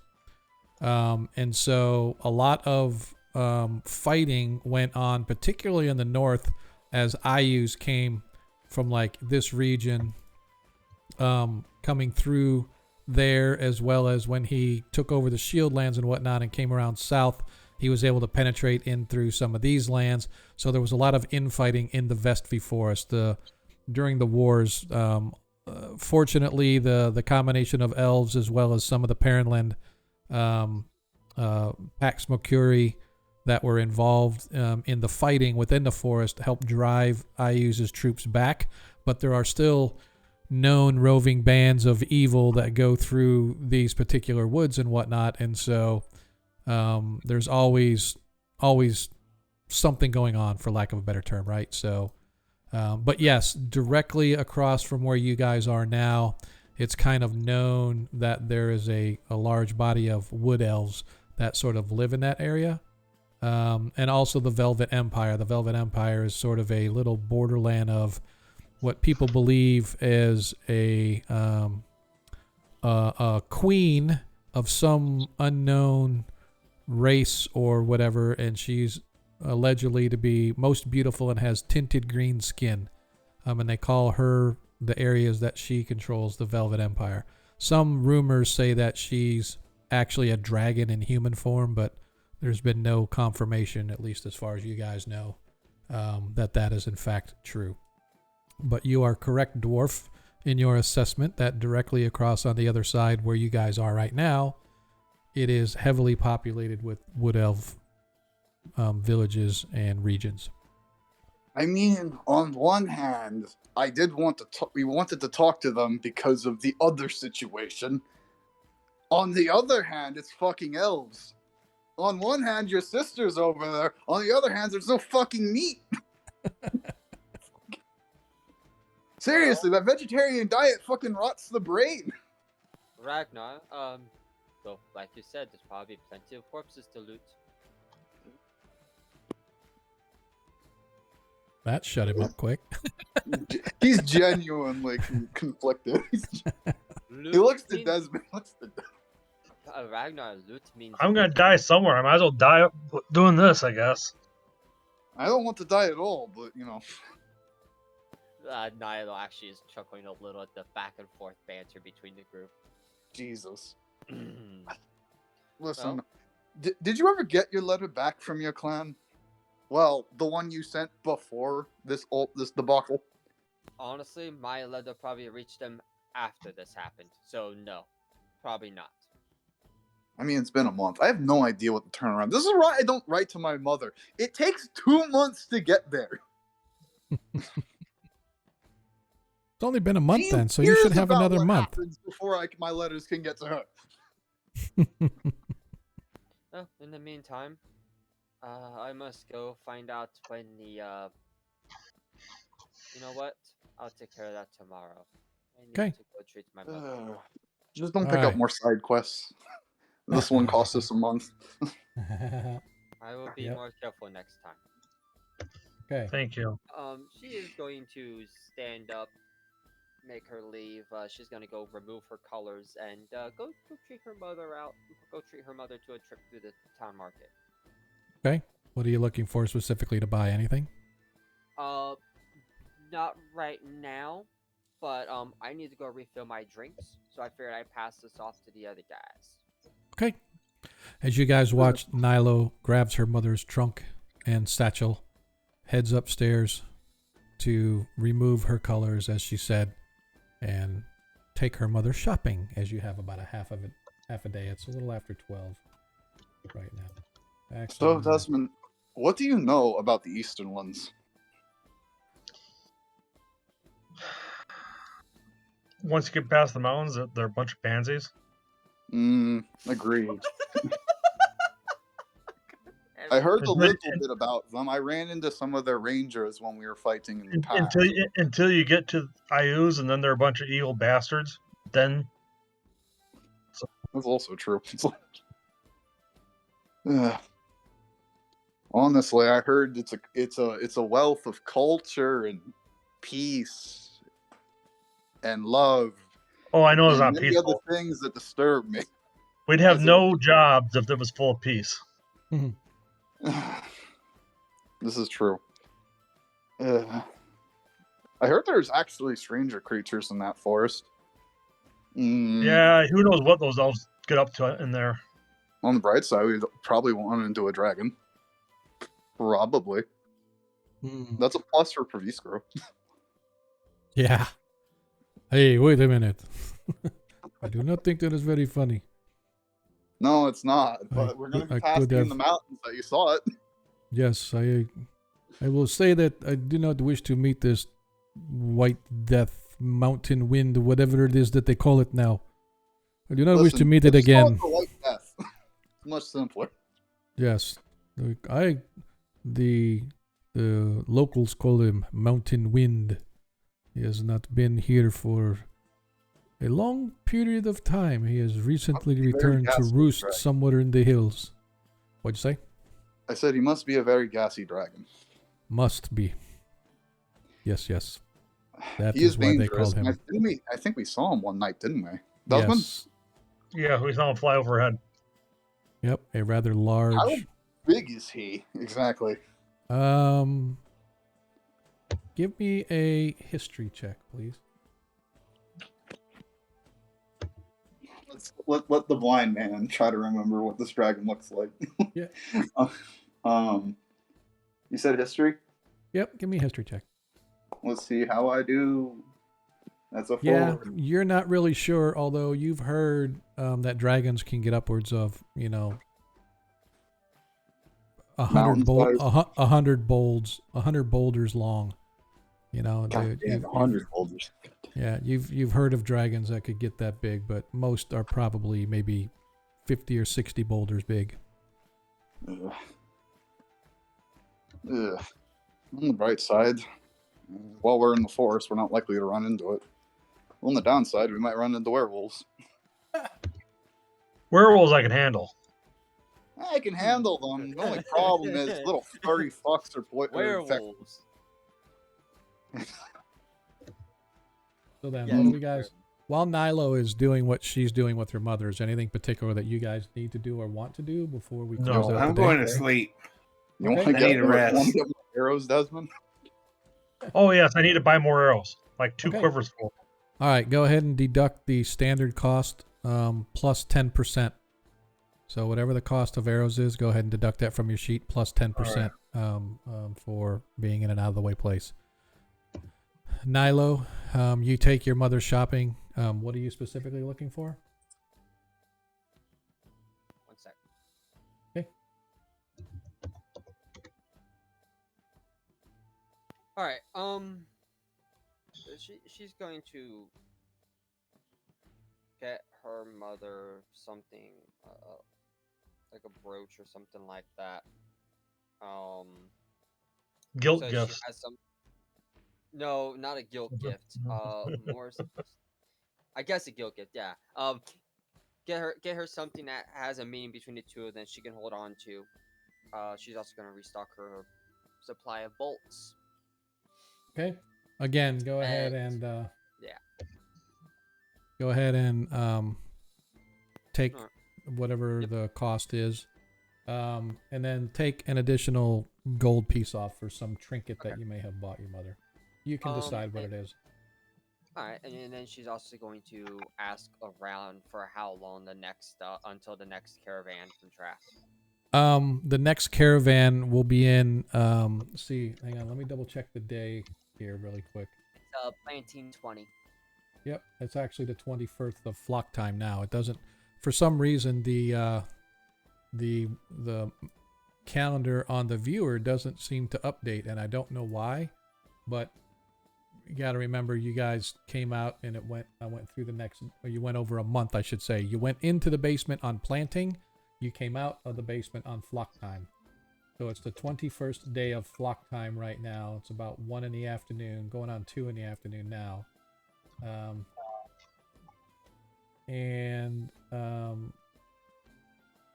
trying to see. I gotta open up the calendar again. Hang on. I guess we flocked up. Yes, you did. So it is actually the last day of the week. So in 2 days, on the 23rd, the caravan will arrive. It will depart on the 25th, and it'll be back in Traft by the 29th. So if she stops off in Kreistrich, then somebody is going to have to take her along the route and branch off and head to Kreistrich. Actually, you'll have to go all the way to Traft, really, and she'll have to take a caravan from Traft to Kreistrich. Yeah. Gotcha. You know, we do know somebody in Traft that could be your escort. Yep. Yes, I'm very well aware. Who's that? Our little rogue friend. Figley. Let's send Figley with her. Let's send... he owes us a favor. No, I'll send her with the dwarves. Okay. All right. While she's with her mother, she also tells her about the stuff that she's been doing lately. Okay. So, starting with the werewolf, that's when everything started to go to hell. She leaves out the what actually happened with what happened after the totem. She leaves that part out. Okay. But for the most part, she tells her about her adventures. Okay. So it probably takes a couple hours to get all of this stuff done, figured out, purchased, and back to the board weasel. And as you guys arrive, it is beginning to get long in the day. Perhaps not quite an hour of sunset left as you guys take your evening meal and eventually go and take your evening rest. So, as we are here, we are going to advance our calendar for a whole day, and then I'm going to move ahead an hour, and we are going to set that calendar on the 22nd day as you guys get yourselves a complete, full, and healthy long rest. Somewhere in there on the sheet, there's a long rest that you can click under. If you go to attributes, I think it is. Is that where it's at? Somewhere in there. I always forget where. There it is. So Utility. Yeah. Well, actually, you can do that too. I open up my character sheet and I go to the attributes, and then up underneath your hit dice, there's a long rest. So we are going to take a long rest. And it's not really 7 days. Any inventory. Yep. Don't worry about where it says 7 days, because it's not 7 days. When I do, I'm actually doing something similar in one of my private games, and I do a night is a short rest and 3 nights is a long rest, and I do the I exchange it at the end of the long rest, but all their spells reset on the next day. Yeah, but still, I mean, yep, that's fine. So our long rest is really technically, you should have only gotten the a certain amount. Instead of getting full hit points, you roll your hit dice and stuff, but it's going to be a few days down the road that you got if there's any combat or anything like that. So I'm just go ahead and let us all take long rests right now and kind of advance all of our hit points and all of our stuff back, because really our hit points were back. We just needed to recover spells and stuff. So more or less, yeah. And even if it wasn't back immediately, we'd have our spell slots available to just heal again. By the way, Nyla. Yes. Who is your mother staying with when she gets the Kreistrich? Ain't staying with me. I'm pretty sure Sog will either hook or either set her up with somebody in the town that she can trust, or it's been a whole month here. There probably is at least a room or something done in the house, because the house was already finished. We were just adding on to it. I was gonna say, because if she does need to stay with someone, Nina's father owes us favors. I would never stick her up with a gnome. Oh, I would. That gnome could use a parent like that. You know what? You're right. You're right. Mina and her father could definitely use some She needs some attention like that in her life, so she stops running off. All right. So she's going to in the morning. Are we leaving immediately, or are we gonna wait? Are we gonna wait another day? What do you guys think? I don't mind leaving. We're just training Desmond's dogs and making his hired ones fight better. Alright. So, anyway, just gonna talk to her mother. Mother, so... Yes, yeah. I'm gonna have you travel with the trade caravans. You're going to take the ones that departs here. You're gonna travel the Traft. When you get the Traft, it's Stonebrow, right? Is the name for the mining guild? No, hang on just a second. Let me get the Stonebrow was the guy that worked at the mine. Yes, exactly. So the Traft Mining Consortium is the group of miners, and they have a branch office in Kreistrich itself. And the what's that? Who was the guy that we spoke with on a regular basis in Traft? In Traft, I don't recall. There wasn't a specific miner that I recall you guys spoke with at Traft ever. Normally, it was Bertrand Stonebrow, who ran Kreistrich Minerals. Gotcha. Okay. And so, but he was sort of in control of the wagons and stuff like that. But if she were to just go to the Traft Mining Consortium and let them know that she's traveling to Kreistrich, they could probably book her passage on one of their caravans and stuff. So after you get the Traft, you're going to look for the Traft Mining Consortium. It's ran by dwarves. And you're going to dwarves? Yes, They're very trustworthy. This group. I Okay. know that for a fact. I've worked with them several times now. Okay. Know that you need passage to Kreistrich. Okay. When you get there, you're gonna go to the tavern and ask for Sog. She's the one that runs it, and tell her Which tavern? Is there more? Are there many taverns in it? There's one. Okay. it's a small town. More or less, everybody knows one another.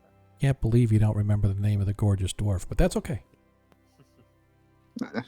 I did forget the name of the gorgeous dwarf. Yes, I did. It's okay. You're going to look for Sog. You're going to ask for Sog. She's the one that runs it, and let her know that you're my mother, and that you're going to need a place to stay. Okay. I'm going to give you some gold. Yeah, it should cover the cost for travel, and it should also cover any nights you might have to stay there. Hopefully, it's not too much. If by some luck my home, our home is complete, you're free to stay there. And how long should I wait for you? I do not know. I must travel to Gildenhand first, then I must find my sister after that. And with our run of luck, there's going to be lots of things getting in my way. A good place to kick. You promise me you will come back alive. I will certainly try to. It's a standard. She would never ever promise something like that, but Right. she'll always vow to try. Okay. And she usually follow through with it. There is no try. Only do or do not. What if task failed successfully? She arrives back in a body bag. Well, she returns home. Yep, exactly. Listen, you either return triumph with your shield or on it. Yep. God, that's even worse. Anyway, and she's going to hand her mother a small coffer, small little money box of 50 gold. Okay. She accepts it. She gives you a hug, kisses you on the cheek, and then sort of brushes your hair back and tries to comb it with her fingers and stuff, trying to make you must look presentable if you're going to represent the clan. And then she sort of stops as she says that. And then she sort of... I represent the mother. I represent the family mother. Yes. Celia's shop. Yes. And then she sort of closes her door behind her, leaving you to your own devices as you all take your rest, waking up in the morning of the you said you were going to wait until the day of the wagon arriving? Or are you just going to leave now? I was up to them really. I didn't know how much I'd have to pay for my mother to stay at the board weasel. No, she had already been staying for a couple of nights, so her pay for the room is already covered. Well, we have horses, so we don't really need to wait for a cart. Aren't we heading back to Traff first, or are we heading straight for... Well, we kind of got a job now, really. I mean, it's not a job that I can pay you guys with, but you guys get loot. The whole point of going back to Traff was to get work. Oh, I thought we were meeting with this weirdo. What's his name? Gray something? Gray Tooth. Yeah, that's it. That's in Gildenhand. That's to the east, opposite direction. Yeah. You have to go to the land of the elves to go to see him. Sorry, guys. So then, we are going to be Ragnar off. will remember this. What's that? I said Ragnar will remember that. So then, on the 22nd day, Star Day, 22 Flock Time, Common Year 586, our heroes pick up their steeds from the local boarding house. They check their gear. They ensure that they have everything that they need. They mount and they begin to travel, leaving Vostrin, heading down, first of all, out of the hills, down to Schwagelstad. Because when you get to Schwagelstad, you can then take the main roads in through the pass, going through Gorbuken, and eventually down through the Klatspur Mountains on the backside to the gnomish mining community of Gildenhand. We begin our travel with a encounter check to see, is our party going to see anything along the way? No, but the weather itself is not gloomy, but partly cloudy, a little chill in the air as we head through the mountains. I am going to need whoever is going to do it a nature check or whatever. Yeah, so I didn't know, Desmond, if you were going to do what you did before as far as foraging and all that stuff. No, it occurred to me that I can use Goodberry and feed us all, and I already had that memorized. So once a day I can just cast Goodberry. Okay, Yeah, perfect. Food isn't an object when you have a ranger in the party. Exactly. So I am going to. If nothing else, I'm going to be Gordon Ramsay and tell you guys that you are all donkeys. Where's the lamb sauce? You're saying you're Gordon Ramsay? You're giving us good berries. This is fucking wrong. Those are the best goddamn berries you've ever had, man. Well, they're better than my mother's cooking. By midday, it's only about not even 10 miles, although the travel is a little bit overland, and the trails that you guys take are a little rough in order to get more of a straight shot coming out of Vostrin down to the main road that connects Schwagelstad with the mountain pass leading to Gildenhand. It takes you guys about half a day, and you are definitely on target as Desmond easily sort of leads you guys out of the hills into the lower lands. Although you're still in the hills, it's lower lands compared to where you were. I will need a second check for the second half of the day, please, Desmond. Okay.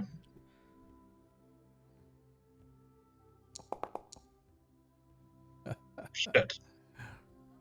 As you guys are going along the road, you come to an area of a lengthy area where it appears the entire road itself has been washed out as far as you can see. Desmond, this sort of comes as a surprise to you as you're leading them along the road fairly easily, and suddenly the road basically vanishes. It looks like the mountain sort of slid all the way down and sort of covered everything in rock and mud.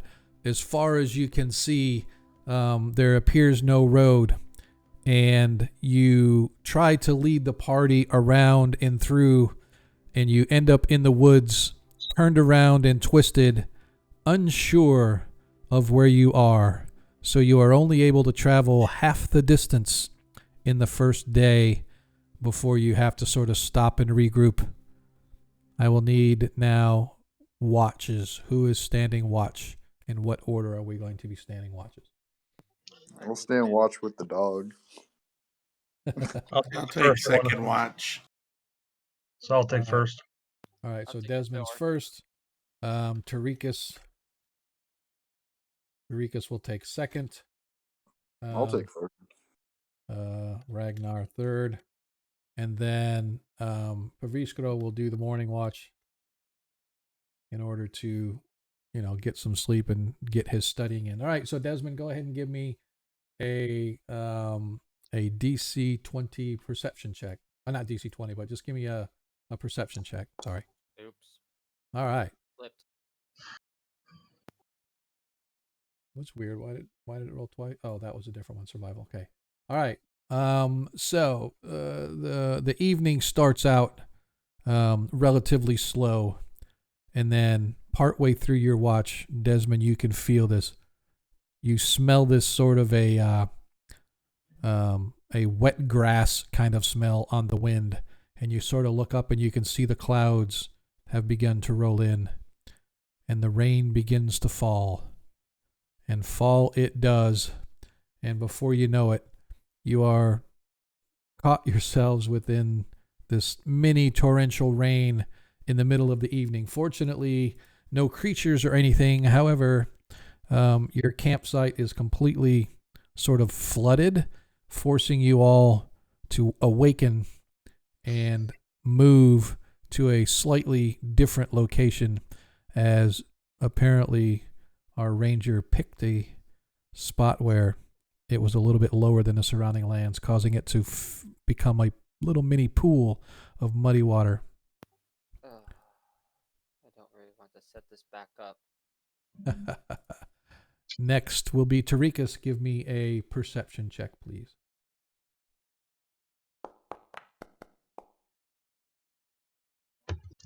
Like Desmond before you, you find yourselves sitting watch in a pouring down rain that does not appear to ever want to end. It is obvious that St. Cuthbert has turned his back upon his most faithful priest, because it's coming down in buckets. Ragnar, give me a perception check, please. When do we get the free cats? Do I have advantage with the dog? No. Okay. But I will give you disadvantage because you can only see 10 feet. This is why I asked, because I have the dog. No, you have the The dog, dog, therefore I will give you, it'll be straight up roll, no disadvantage or advantage. The dog gives you advantage, but your sight gives you disadvantage. Good. As the rain continues and all you can see is like 10 feet around you. You sense nothing, you hear nothing. Though, at this point, but you are knocked back to drenched. sleep. And now Paviskro will give his final perception. Please give me an 8. That would be hilarious. Trusted the 18. wizard. Yes. And as he uses prestidigitation to keep the rain off of him, fortunately nothing transpires other than the rain. In the morning, the rain begins to lighten, but I need everybody to give me a Constitution saving throw, please.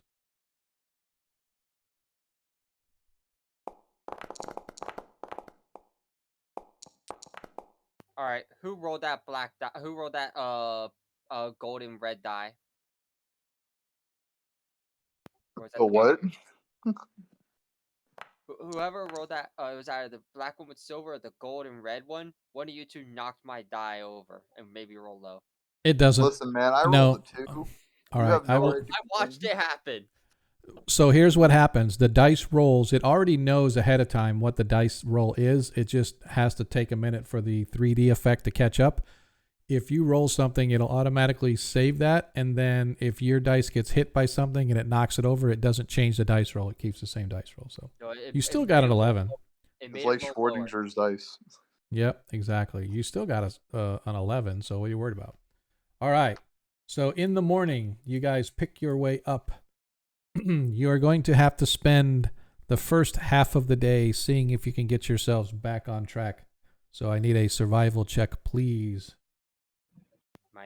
My dragon will provide aid with his height. Okay, as the dragon soars up to give a little bit of help. You get there you go, with advantage. Yes, as you manage to, with the aid of Nilo's owl, or pseudo dragon actually, Nilo's pseudo dragon, you manage to spot where the road once again begins. It takes you half a day, but I need a second half survival check.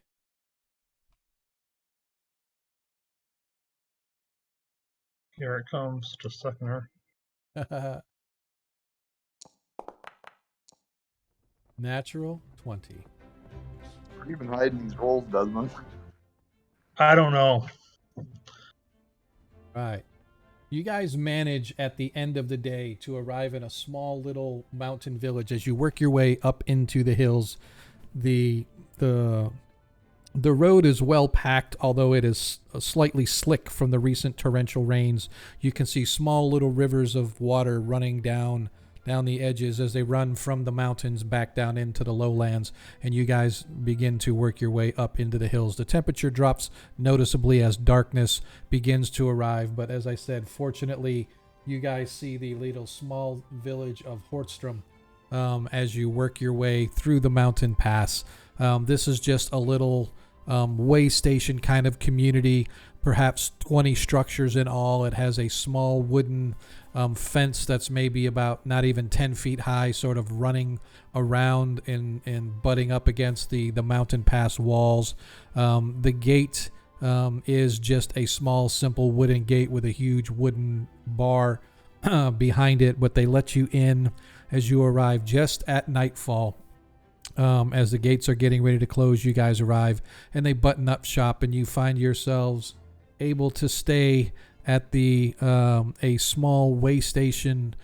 It's more of a boarding house than anything. It has a place for you to sit and eat in a common room, and it has a set of common room bunk-like bedroom, like a military barracks, perhaps a dozen or so bunk bed cots for you guys to rest upon for merely a silver piece for the night per person. Nothing of interest occurs for the rest of your travels, as you guys are now on the main, unable to get lost, so to speak, mountain pass. You pass through Grobrucken, which is a almost, it's very similar to the last gnome community that you guys basically destroyed, Tinkerholm, with the collapse of the mountains and stuff are all around it after you guys destroyed the totem and now are probably on path to destroy Perrinland. You arrive at this small little gnome community. Again, very simple community, sort of upper hills mining, or miners are primarily, not a whole lot of dwarves, primarily gnomes, as well as humans and a few other sundry races, but those are the two primarily ones. But eventually, after 2 days travel, on the 24th day of flock time, at roughly 3 in the afternoon, you guys manage to arrive in Gildenhand. Now, Gildenhand is your typical gnomish community. They are mainly miners. It borders obviously on the Vestvi Forest. The region that it sits in is known as the Gnome Hills because there is such a large contingent of gnome mines in communities that sort of burrow into the hills and the surrounding lands. It's made up mostly of rock gnomes and humans. You can see as you are coming up out of the hill or coming down out of the mountains into the hilly valleys and stuff of this gnome area, you can see little dots of black in all of the surrounding hills, indicating entries into the various mines. From your understanding, some of these mines are copper, some are silver. For the most part, that's the extent of the mines and minerals. The occasional gem mine, but for the most part, it's a very prosperous operation, and you can see that there are dozens, if not hundreds, but you can't see the entire series of hills. But from your vantage point, as you come down on the hills, there are numerous little dots indicating various mines leading into the Klatspur ranges. As you guys arrive in Gildenhand, the town itself has a low wall of about 10 feet, but it is made of stone with large iron gates. You see they actually have a sign above their main gates saying, for all intents purposes in Gnomish, welcome to Gildenhand, home of the Gnome Consortium. And the guards just sort of give you the once-over as you arrive. They don't even question you. They just sort of nod and allow you guys to enter into this new town that none of you that I'm aware of have ever been to. And as you arrive, you take stock and look around. You can see that most of the structures are built for the human-sized individuals, although there is a heavy presence of those structures that are more built for for gnome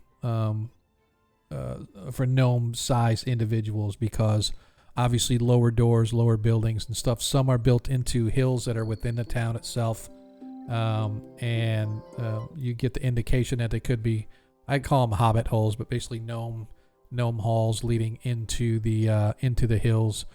So it's a very nature-like town, with a bunch of buildings built in and around to sort of seamlessly work its way into the community as well as the natural environment. It actually kind of catches your attention, Desmond, because most towns and villages that you see of this size have been literally, let's raise everything down, tear all the trees down, flatten everything as best we can, and build on top of it. This is actually looks like the village or town itself probably has about 800 to 1,000 people, or bodies, including gnome and human, as I said. Other sundry races, a few, maybe elves spot here and there, or half elves. No real humanoids. Nilo, you're an oddity. You don't even see half orcs in this town. But like I said, it's very interesting how they built everything into the natural sort of hills and surroundings, as well as being able to provide larger sized warehouses and human centric type of buildings and stuff. It's kind of intriguing how they've done it with little bridges that cross streams and large trees that appear to have like small homes built into the tree lines and stuff like that. So it's very interesting to you, particularly Desmond, that they've been able to keep the natural beauty of nature as a mix with the human and the gnome element of architecture.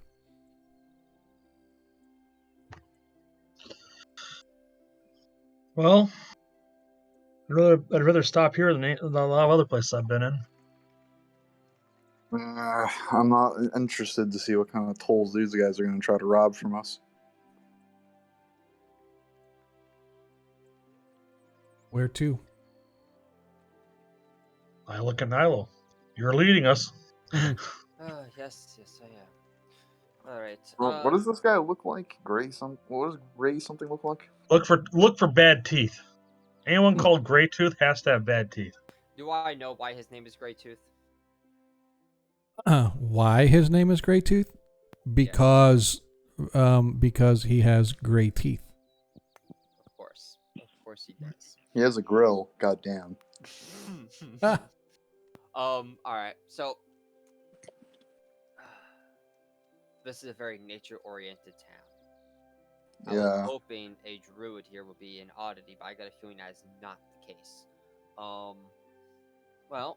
Wait, you said this is a nature town, and then a druid is going to be here as an oddity? I said I was hoping a druid here would be an oddity, but this is a nature-themed town, so there is a good chance that a number of druids are living here. Is Greytooth a druid? Yes, he is. Well, I know where we can find him. Look for the big tree in the middle of town. It cannot be that simple. Sit. You know what? Stay a while. Let's see if it's that simple now. You know what? Yeah. Is there a big tree in the center of town that they can head toward? No. Nope. No, there are trees everywhere, but you don't necessarily, off the top of your at initial look, don't see like any kind of like a real tree or anything like that. That would be like different than any other tree that you see. Ragnar, I know you can't really tell, but there is no central giant tree here that the druids would be living around.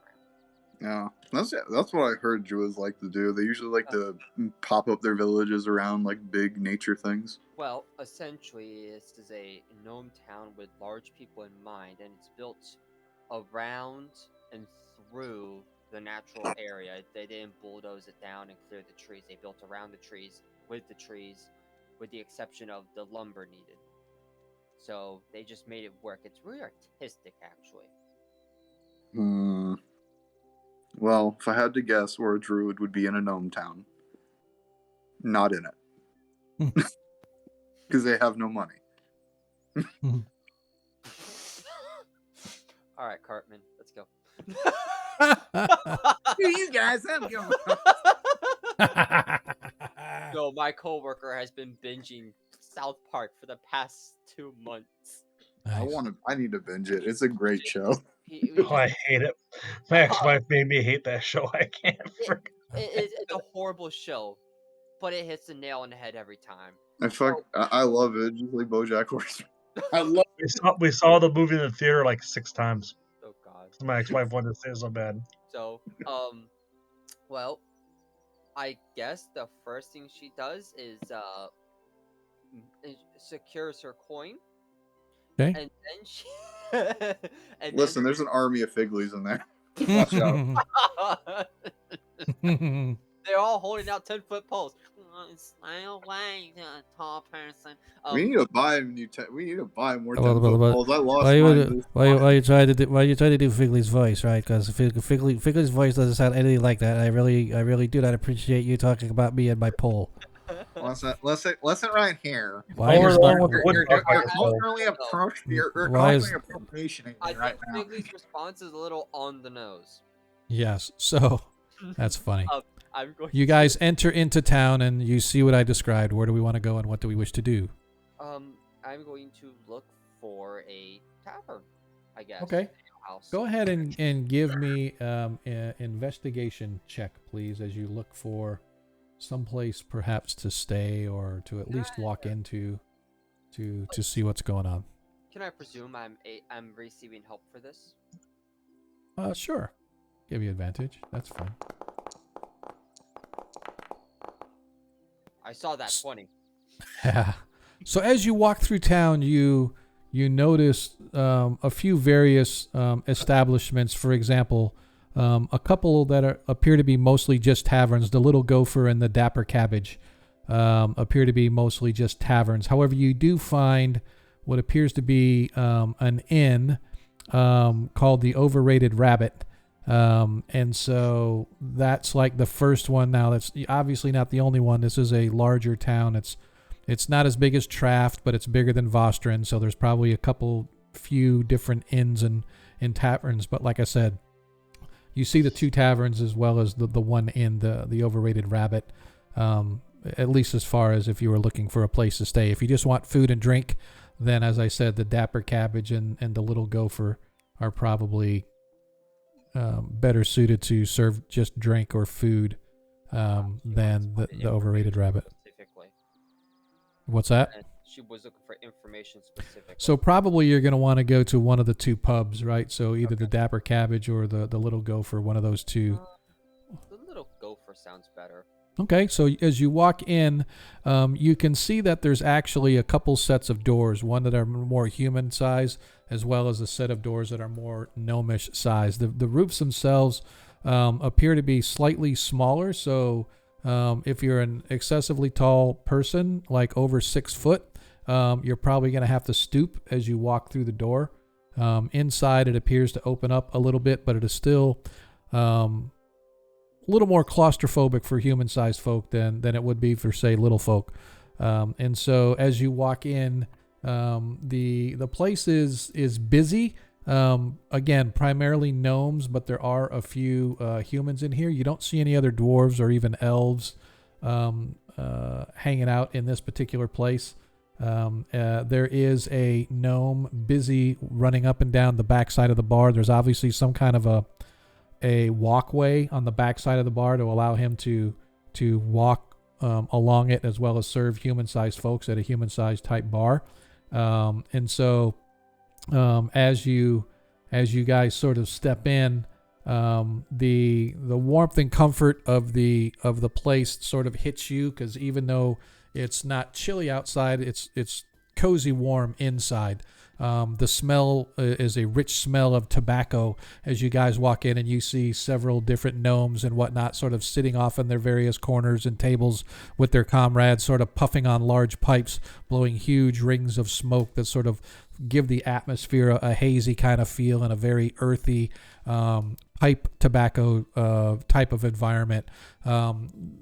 Well lit with lanterns hanging everywhere. As I said, you see the barkeep kind of running back and forth, serving people at the bar, as well as a couple of servers running back and forth. There are human-sized tables as well as little folk sized tables for gnomes.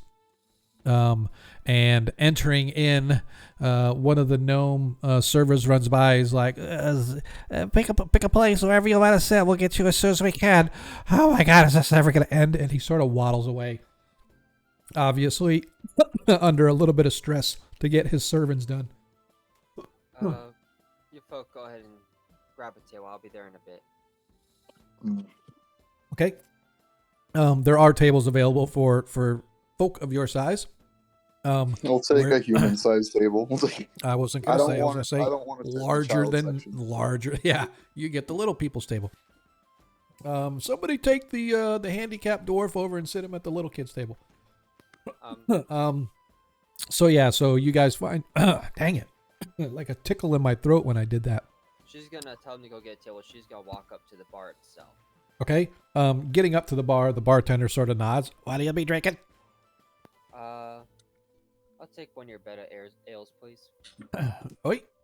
As he goes back to the tap, throws it down into a mug, and tosses it to you. How much would that be, sir? That'd be 2 copper. Copper. She's gonna give him 4 copper. Oh. And ask. Fuck. Hold on, 1 sec. What's that? There we go. Okay. Have you you know where Kreistrich lives at? No. Don't know who that is. Am I supposed to? I was hoping you might. He's a druid, human druid, right? Oh, hey, he's probably over with the nature tenders over on the edge of town. There's a small, right on the edge of the wood, where the wood meets the village. They maintain that area and the parks and stuff like that. So if you're gonna be a druid, you're probably gonna be over there. Which direction is that when we leave? And he turns. I just go out and just go right down the main road in town. It'll take you right out to the other side. You can't miss You'll it. see a big tree. Show it off. She's gonna smile, throw her other copper down for the help, and then return to the table with the rest of them. Okay. You just see Ragnar consuming an entire chicken. It looks like a scene from Monster Hunter. Yeah. All right. You get the feel. So, Nilo, as you sit down and you take a drink of your ale, it's like drinking a beer saturated with jalapeno juice. Very spicy as it sort of burns your tongue on the way down, leaving a fire. It's like somebody set your esophagus on fire as it goes all the way down to your stomach. Very spicy beer. What's that? This is the type of drink that I think Naila would actually enjoy. However, this drink is made from the 2 things I hate the most: beer and jalapeno.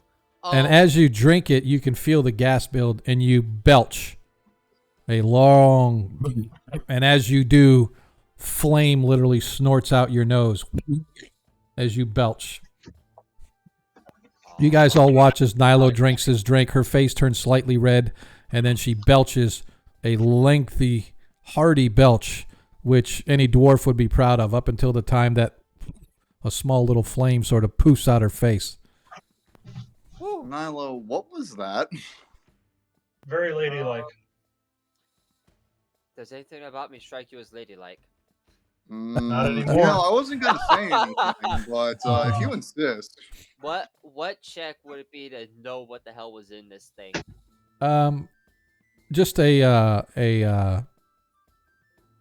would say a perception, or perception would be kind of to determine what it would be. Something. It's beer. It's beer with something super spicy. It's a bland alcohol with a lot of spice on it. They put like ghost pepper sauce in it. Yeah, it's pretty much water and pepper. It sounds like it would be hot, but it wouldn't do much to get you drunk. Nothing. Deal with it.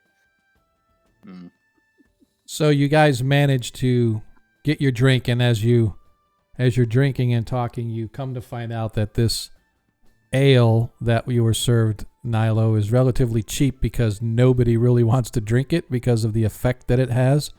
But they call it the Flaming Dragon.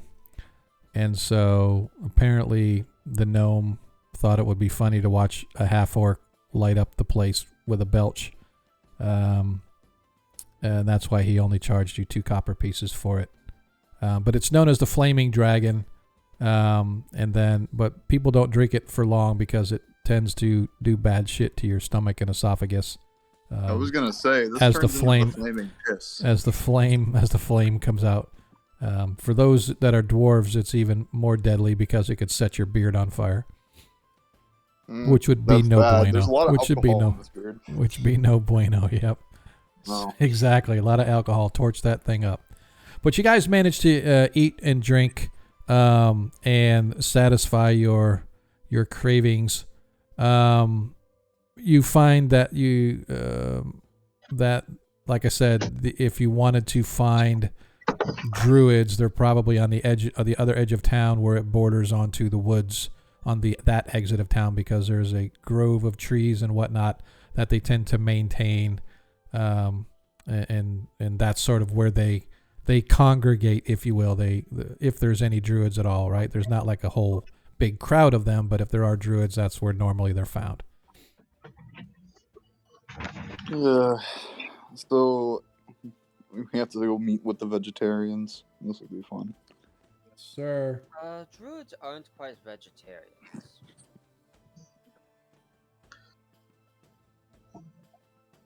A clarification there. Are these tree hugger the druids in your universe tree huggers or guardians of nature? I would say that that's more based on what circle they are than anything. No. Yeah, it depends on literally what they're guarding, but they are believers of and guardians of nature, right? Okay. Doesn't necessarily mean that they're tree huggers, not meat eaters, or anything like that, right? It just means that they, for example, they believe that the forests provide, you know what I mean? The land provides whatever you need. So if that means it's an animal to fill your belly, then perhaps that's what it means.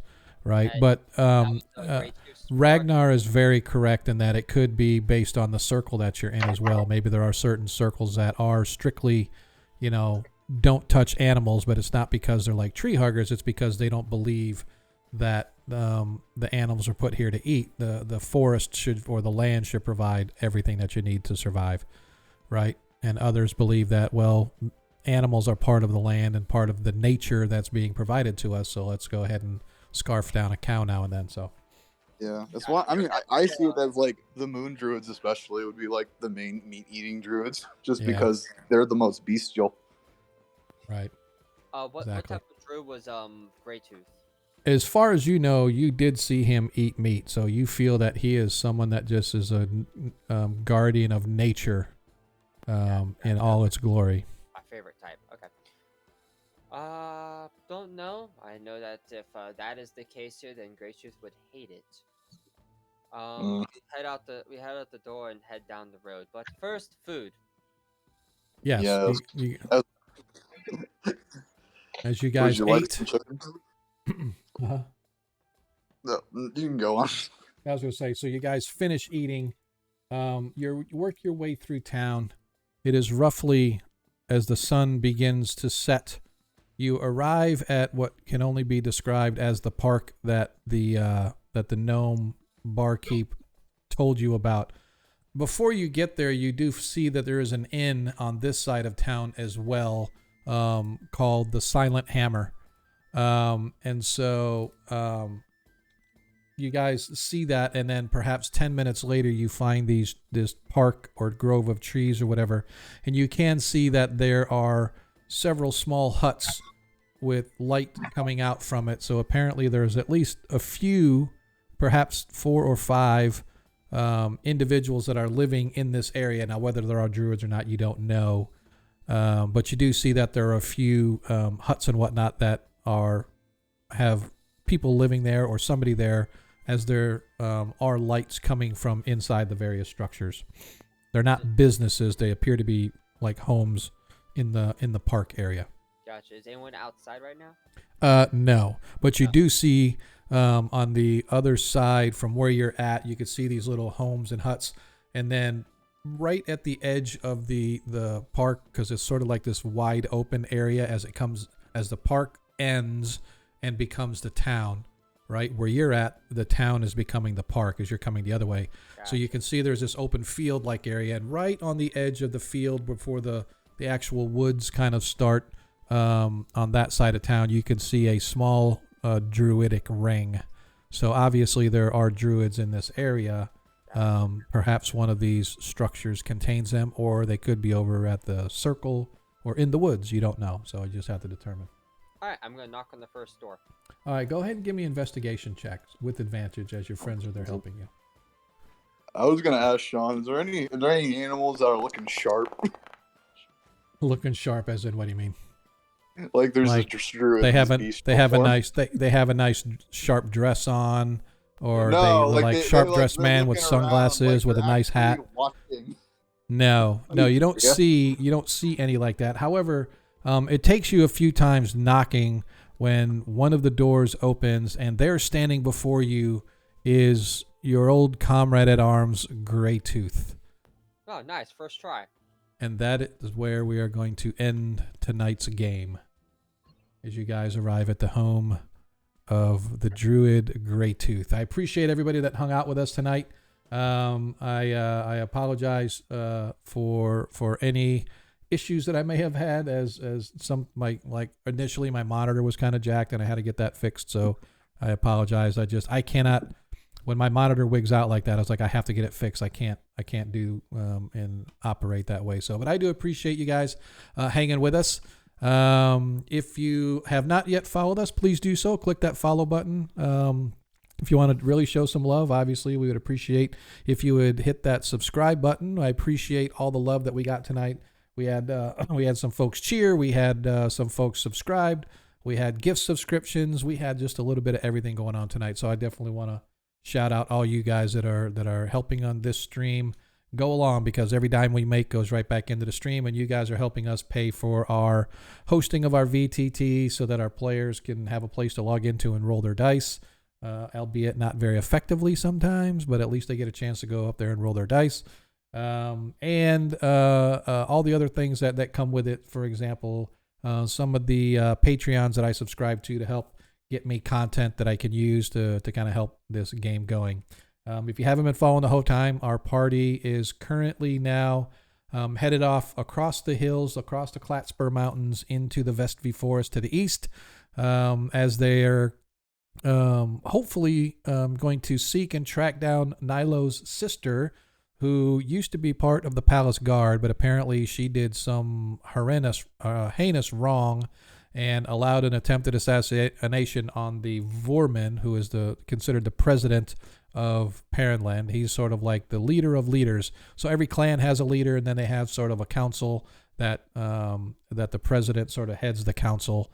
And so apparently there was an attempted assassination of him, and Nilo's sister allegedly is in on it. And so because of that, Nilo and her family have been disbanded from the clan. She is no longer allowed to wear their colors, and she has been basically dictated that it's on her to restore the honor of the family so that she can get back in the clan. Otherwise, her mom's going to be living with her and her friends forever and ever, amen, which I'm pretty sure Ragnar won't go for, but that's just me. Maybe Mom and Ragnar will hit it off eventually, but for now, sorry, what was that? I'm sorry, did I say that out loud? My bad. No, but so now our party is seeking to avenge the family name, to kind of bring the sister to justice if need be, or at least bring the sister in where justice can be done. And so that is where we are leaving off, as our party is now in Gildenhand. They have just found and located Nilo's old combat comrade, a druid by the name of Greytooth. How he fits into this puzzle, we have no idea, but hopefully next time when we meet, you guys will find out. If you're into the first edition stuff, we do stream this coming Monday. I take it back. I lied. This Monday, I have a family birthday party that I'm going to, so I won't be able to game on this Monday. The following Monday, I will be in Vegas, so I won't be able to do that Monday, but we will be back the following, that Friday. So next Friday is our normal off week. That's fine because I'll be in Vegas. But the Friday after that, we will be back to pick up this story and figure out what the hell is going on with Nilo's dysfunctional family. So again, I appreciate you guys all kind of hanging with us. What I'm going to do now really quick is shift over to the after party. Then we can do some shout outs and what we're doing type stuff. And then our players can bail out of here because I know you guys have to go to work. I am one of the lucky ones. I lost my job, so I don't have to go to work. So I can stay up all night long if I want to. So let's head over to the after party. If you would like to join us, go to our About page. There's a link to our Discord. Just come in and join our Discord. And, head on over to the open chat because that's where we're going to be heading right now. So players, if you want to join, you can in 3, 2, 1. I am now in the open channel. Hopefully some of our players will join us. If not, I appreciate you guys being able to make it tonight. Not sure what happened to Paviskro, but that's okay. Fortunately, we didn't really need him too bad. Definitely he mentioned it. It was a work conflict. He didn't realize we were playing this week. Oh, okay. Yeah, I didn't see that in our Discord. Yeah, so that didn't pop up until like halfway through the session. So okay. Okay. Yeah, that's cool. Yeah, I don't monitor Discord during the game and stuff like that, except for the voice, obviously. So yeah, that's fine. It's like I said, I would rather the guy be working than being able to play and not work, right? Especially due to the fact that he's moving in with my son and his roommates and stuff. So Adam needed a new place to stay because his landlord was selling his house out from underneath him, I believe. And so we got him hooked up with my son's landlord, and I think he was moving in there. At least that's the last I heard. I haven't heard anything since. But hopefully he's doing okay, or at least going to be doing okay if he hasn't already moved in. But yeah, for those that didn't hear at the beginning of the session, I too am one of the unemployed, but that's okay. I've already had an offer extended to me. Again, I haven't really decided to take that. Still, they want to know sometime early next week, but I have so many like irons in the fire, man. I really want to take my time and go through things. So I hope they'll give me at least a little time to contemplate it. If they don't, hey, you know what? It's okay. I've got so many different opportunities, and I'm not in a hurry to get work. I'm not strapped. Fortunately, I am in a decent state where I can absorb a little bit of time off if necessary. So that being said, let's talk about you guys. I don't know if you guys got to run, and now typically looks like Desmond has already gone. Nope, Desmond. Yep, looks like Desmond left. Looks like it's just you and me, dude. What's up? It's just me and Ragnar. So looks like those guys. Yeah. So Jacob had a go. And it looks like Desmond had to go. So what you got going on, Reg? Yeah, nothing too much this week. I just had upgraded my computer. Nice. That's like a big thing, dude. It was really funny because my buddy, my roommate that also had just recently upgraded, we were looking at my computer that I built back in like 2015. Right. And he just kept commenting on every single part because when I first built it, I didn't know what I was doing. Yeah, I still don't know what I'm doing. This was back when I think it was Google Plus still had like a chat function that people used a lot, and so I went to a community that recommended me a build. So right. We were just looking through it. He's like, "Why you have a micro motherboard in this huge case? Because it's like crate. Because I think it's like a thermite case." Right. Nice. So he's just like commenting because I only use about like a third of the space inside the case. Right. So I get really good ventilation despite not having a lot of fans or anything like that. Yeah. So I was just doing some minor upgrades. Like I got some new RAM and nice. New graphics card. Nice. I am just kind of looking now to see what we've got going on with some of the other streams that are on, so we can kind of pick out who we want to raid tonight. Every week I usually go over to Darling Creep Show because, let's face it, there's not a lot of folks that are that stream as late as we do. So what I want to do is I'm going to go over to Wicked Studios tonight. I appreciate everybody that's been hanging out with us. So if you haven't checked out Wicked Studios, they are an excellent content provider, if you will. They do a lot of great gaming. They do some non-gaming stuff as well. Great channel with a diverse group of characters and players and stuff. So I highly recommend you guys go check them out. They are part of the Greyhawk Creatives community. So obviously I will plug them to no end because, like I said, they do Greyhawk content. I don't know that every one of their games is strictly anything in Greyhawk, but I do know a lot of their content is Greyhawk. So that's kind of what I'm going to do is I'm going to pick on Wicked Studios. As always, I appreciate you guys kind of hanging out with us. Our after party usually goes for much longer than this, but since the fact it's just me and Ragnar, I don't want to we don't really got a lot of banter and stuff going back and forth, and I could use a nap about now. I would not believe how drained that I get during the job search when really I don't ever have to leave my desk. It's like I have recruiter after recruiter after recruiter contacting me, and I get drained just talking to recruiters, hearing about positions, trying to make a decision about positions. Obviously, I'm going through interview processes with a few companies and stuff like that. But I actually today I got done about 2:00 this afternoon. I had some stuff later, but I had this block of time from like 2 to 4. And I literally just walked into my bedroom, stripped down to my PJs, crawled in bed, and tried to take a nap because I was like exhausted. And I never thought that it would be like that. I could see, back in the day, man, when you're walking down the street and you're going into every place to fill out an application and you got to remember, you got notes like, oh yeah, I worked here then at this was a time frame and here's the phone numbers, and you filled all that stuff out.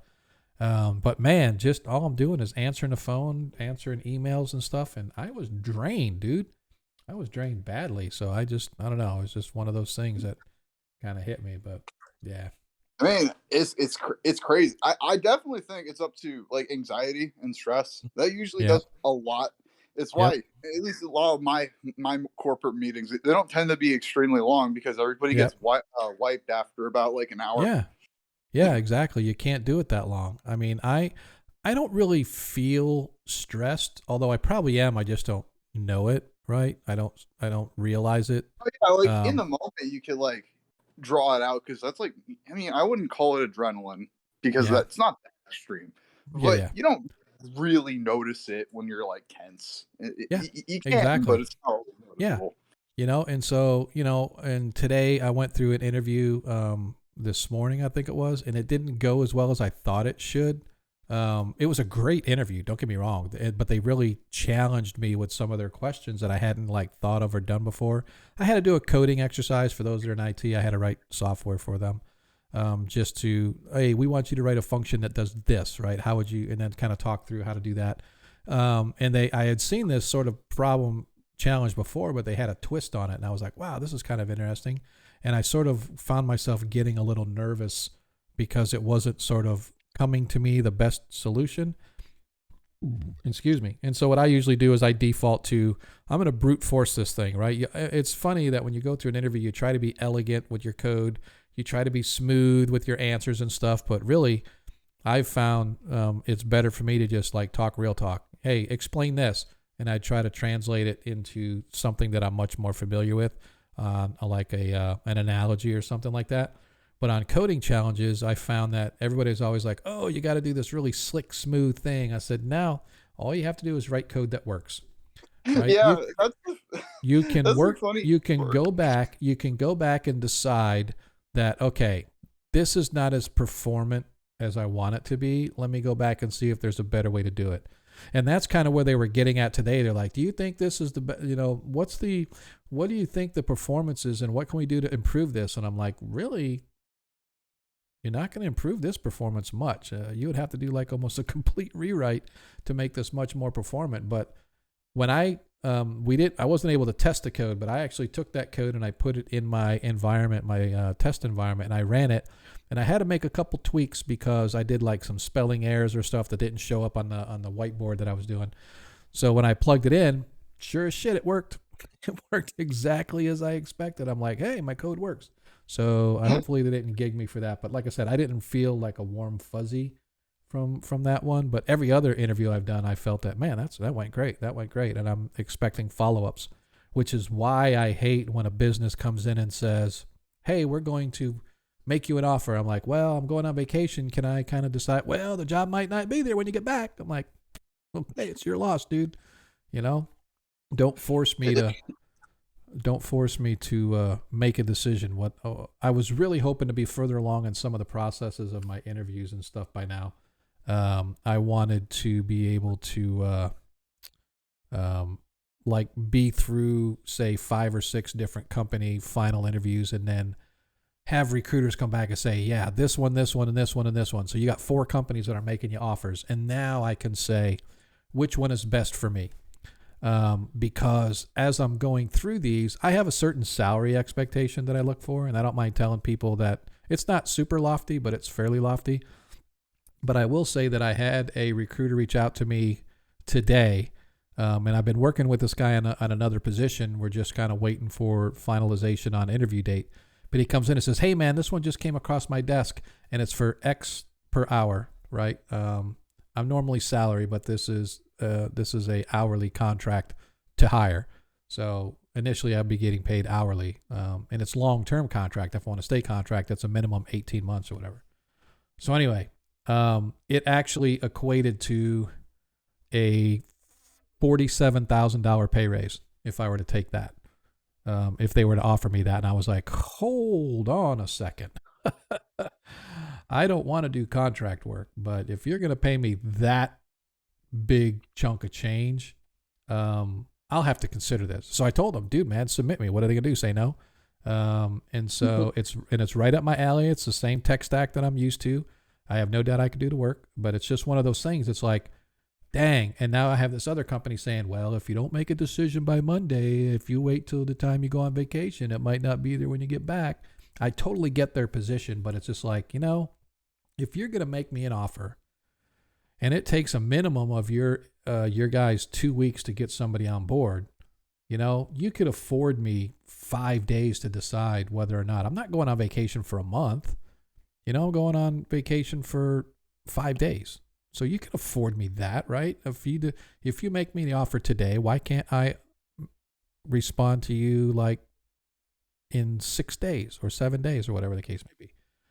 I just dislike that because it makes me feel like you're pressuring me to make a decision now. Even though he's like, no, I'm not twisting the screws. I'm not, it's, you could tell me when you want. I'm just letting you know the position might not be there when you get back. And okay, well, that's just a choice I'm going to have to make. But basically, he's telling me if I don't tell him now, then they're just going to move on with some other candidate. That's fine. You guys do that. I mean, that's totally okay by me. So it's one of those things that it kind of sets the bar of like what to expect in the work culture if they add kind of thing. Like they're going to expect tight deadlines. Yep. Typically. Yep. Which and is this funny. is Because go ahead. The main thing I think is like really funny is I assume if it was anything to do with like government work, there's literally no point putting like a tight deadline on you because it will take approximately like a month or 2 for you to get access to anything you're working on. Right. Exactly. No, this is not. This is a company that's been around a while, but they're still kind of in startup kind of mode. So they're driving toward IPO, right? So they're still a private company, but their ultimate goal is they want to go public.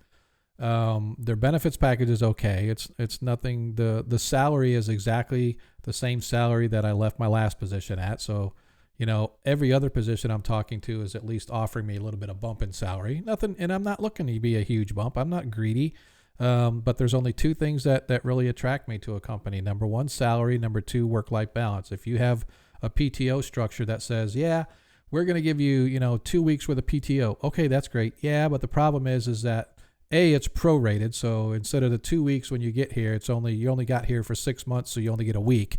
Number two, you have to you accrue PTO as opposed to having everything given to you up front. So instead of having a week of PTO available the day I get hired, I have to earn it. Like I'll get 2 hours every payday, or for every 40 hours, I'll get like 8 hours of PTO or 5 hours, whatever the breakdown is, right? So stuff like that. And so I'm like, those kind of things are what matter to me. I don't need medical. I don't need dental. I don't need any of that other crap, right? I've got all my military stuff. So I get a very, very good rate on my health care.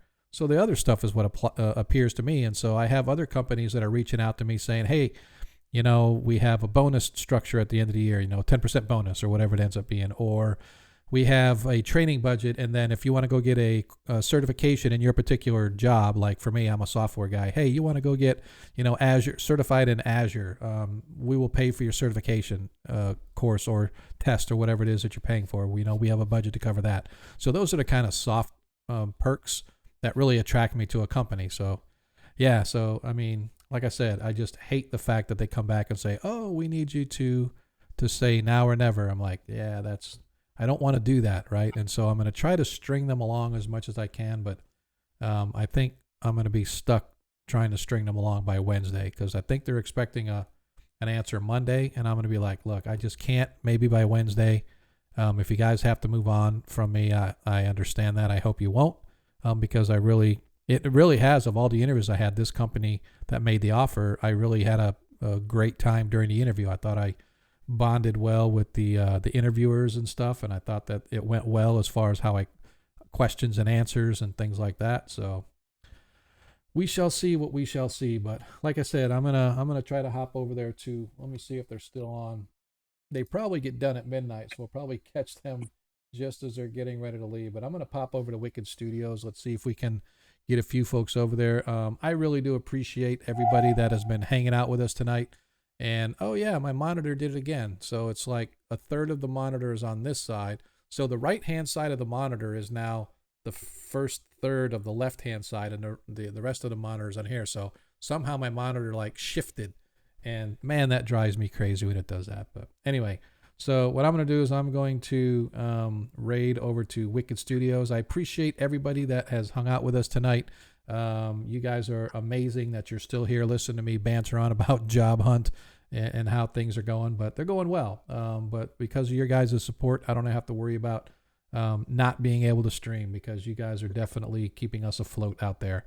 So just remember, guys, in a world that you can be anything that you want, all we ask is that you be kind. Just hang with us for a little bit as we get ready to head over to Wicked Studios. Let's see if we can get everybody across the line. There we go. Oh, so close. I guess it's we got 12 folks going over there. So we're going to raid over there. Make sure you make a lot of noise. Let them know who we are, and we will see you not this Monday or the next Monday, but the following Friday. So check y'all later. Peace.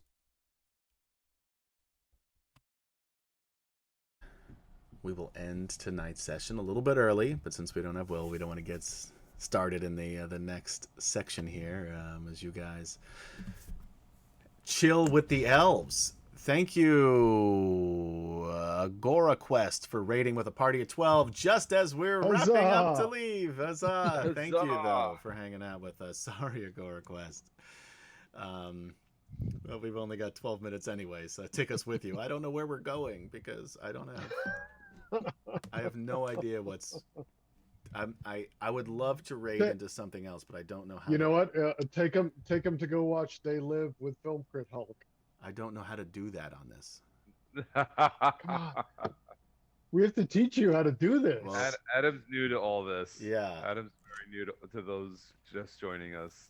Adam's new to all this. I run the stream. Will runs the Twitch. That's the difference. But what I am going to do is, by the way, everybody who did just join, before I close this out, type an ! Drawing. So you can win possibly a $10 gift certificate to Drive Through RPG or DM's Guild.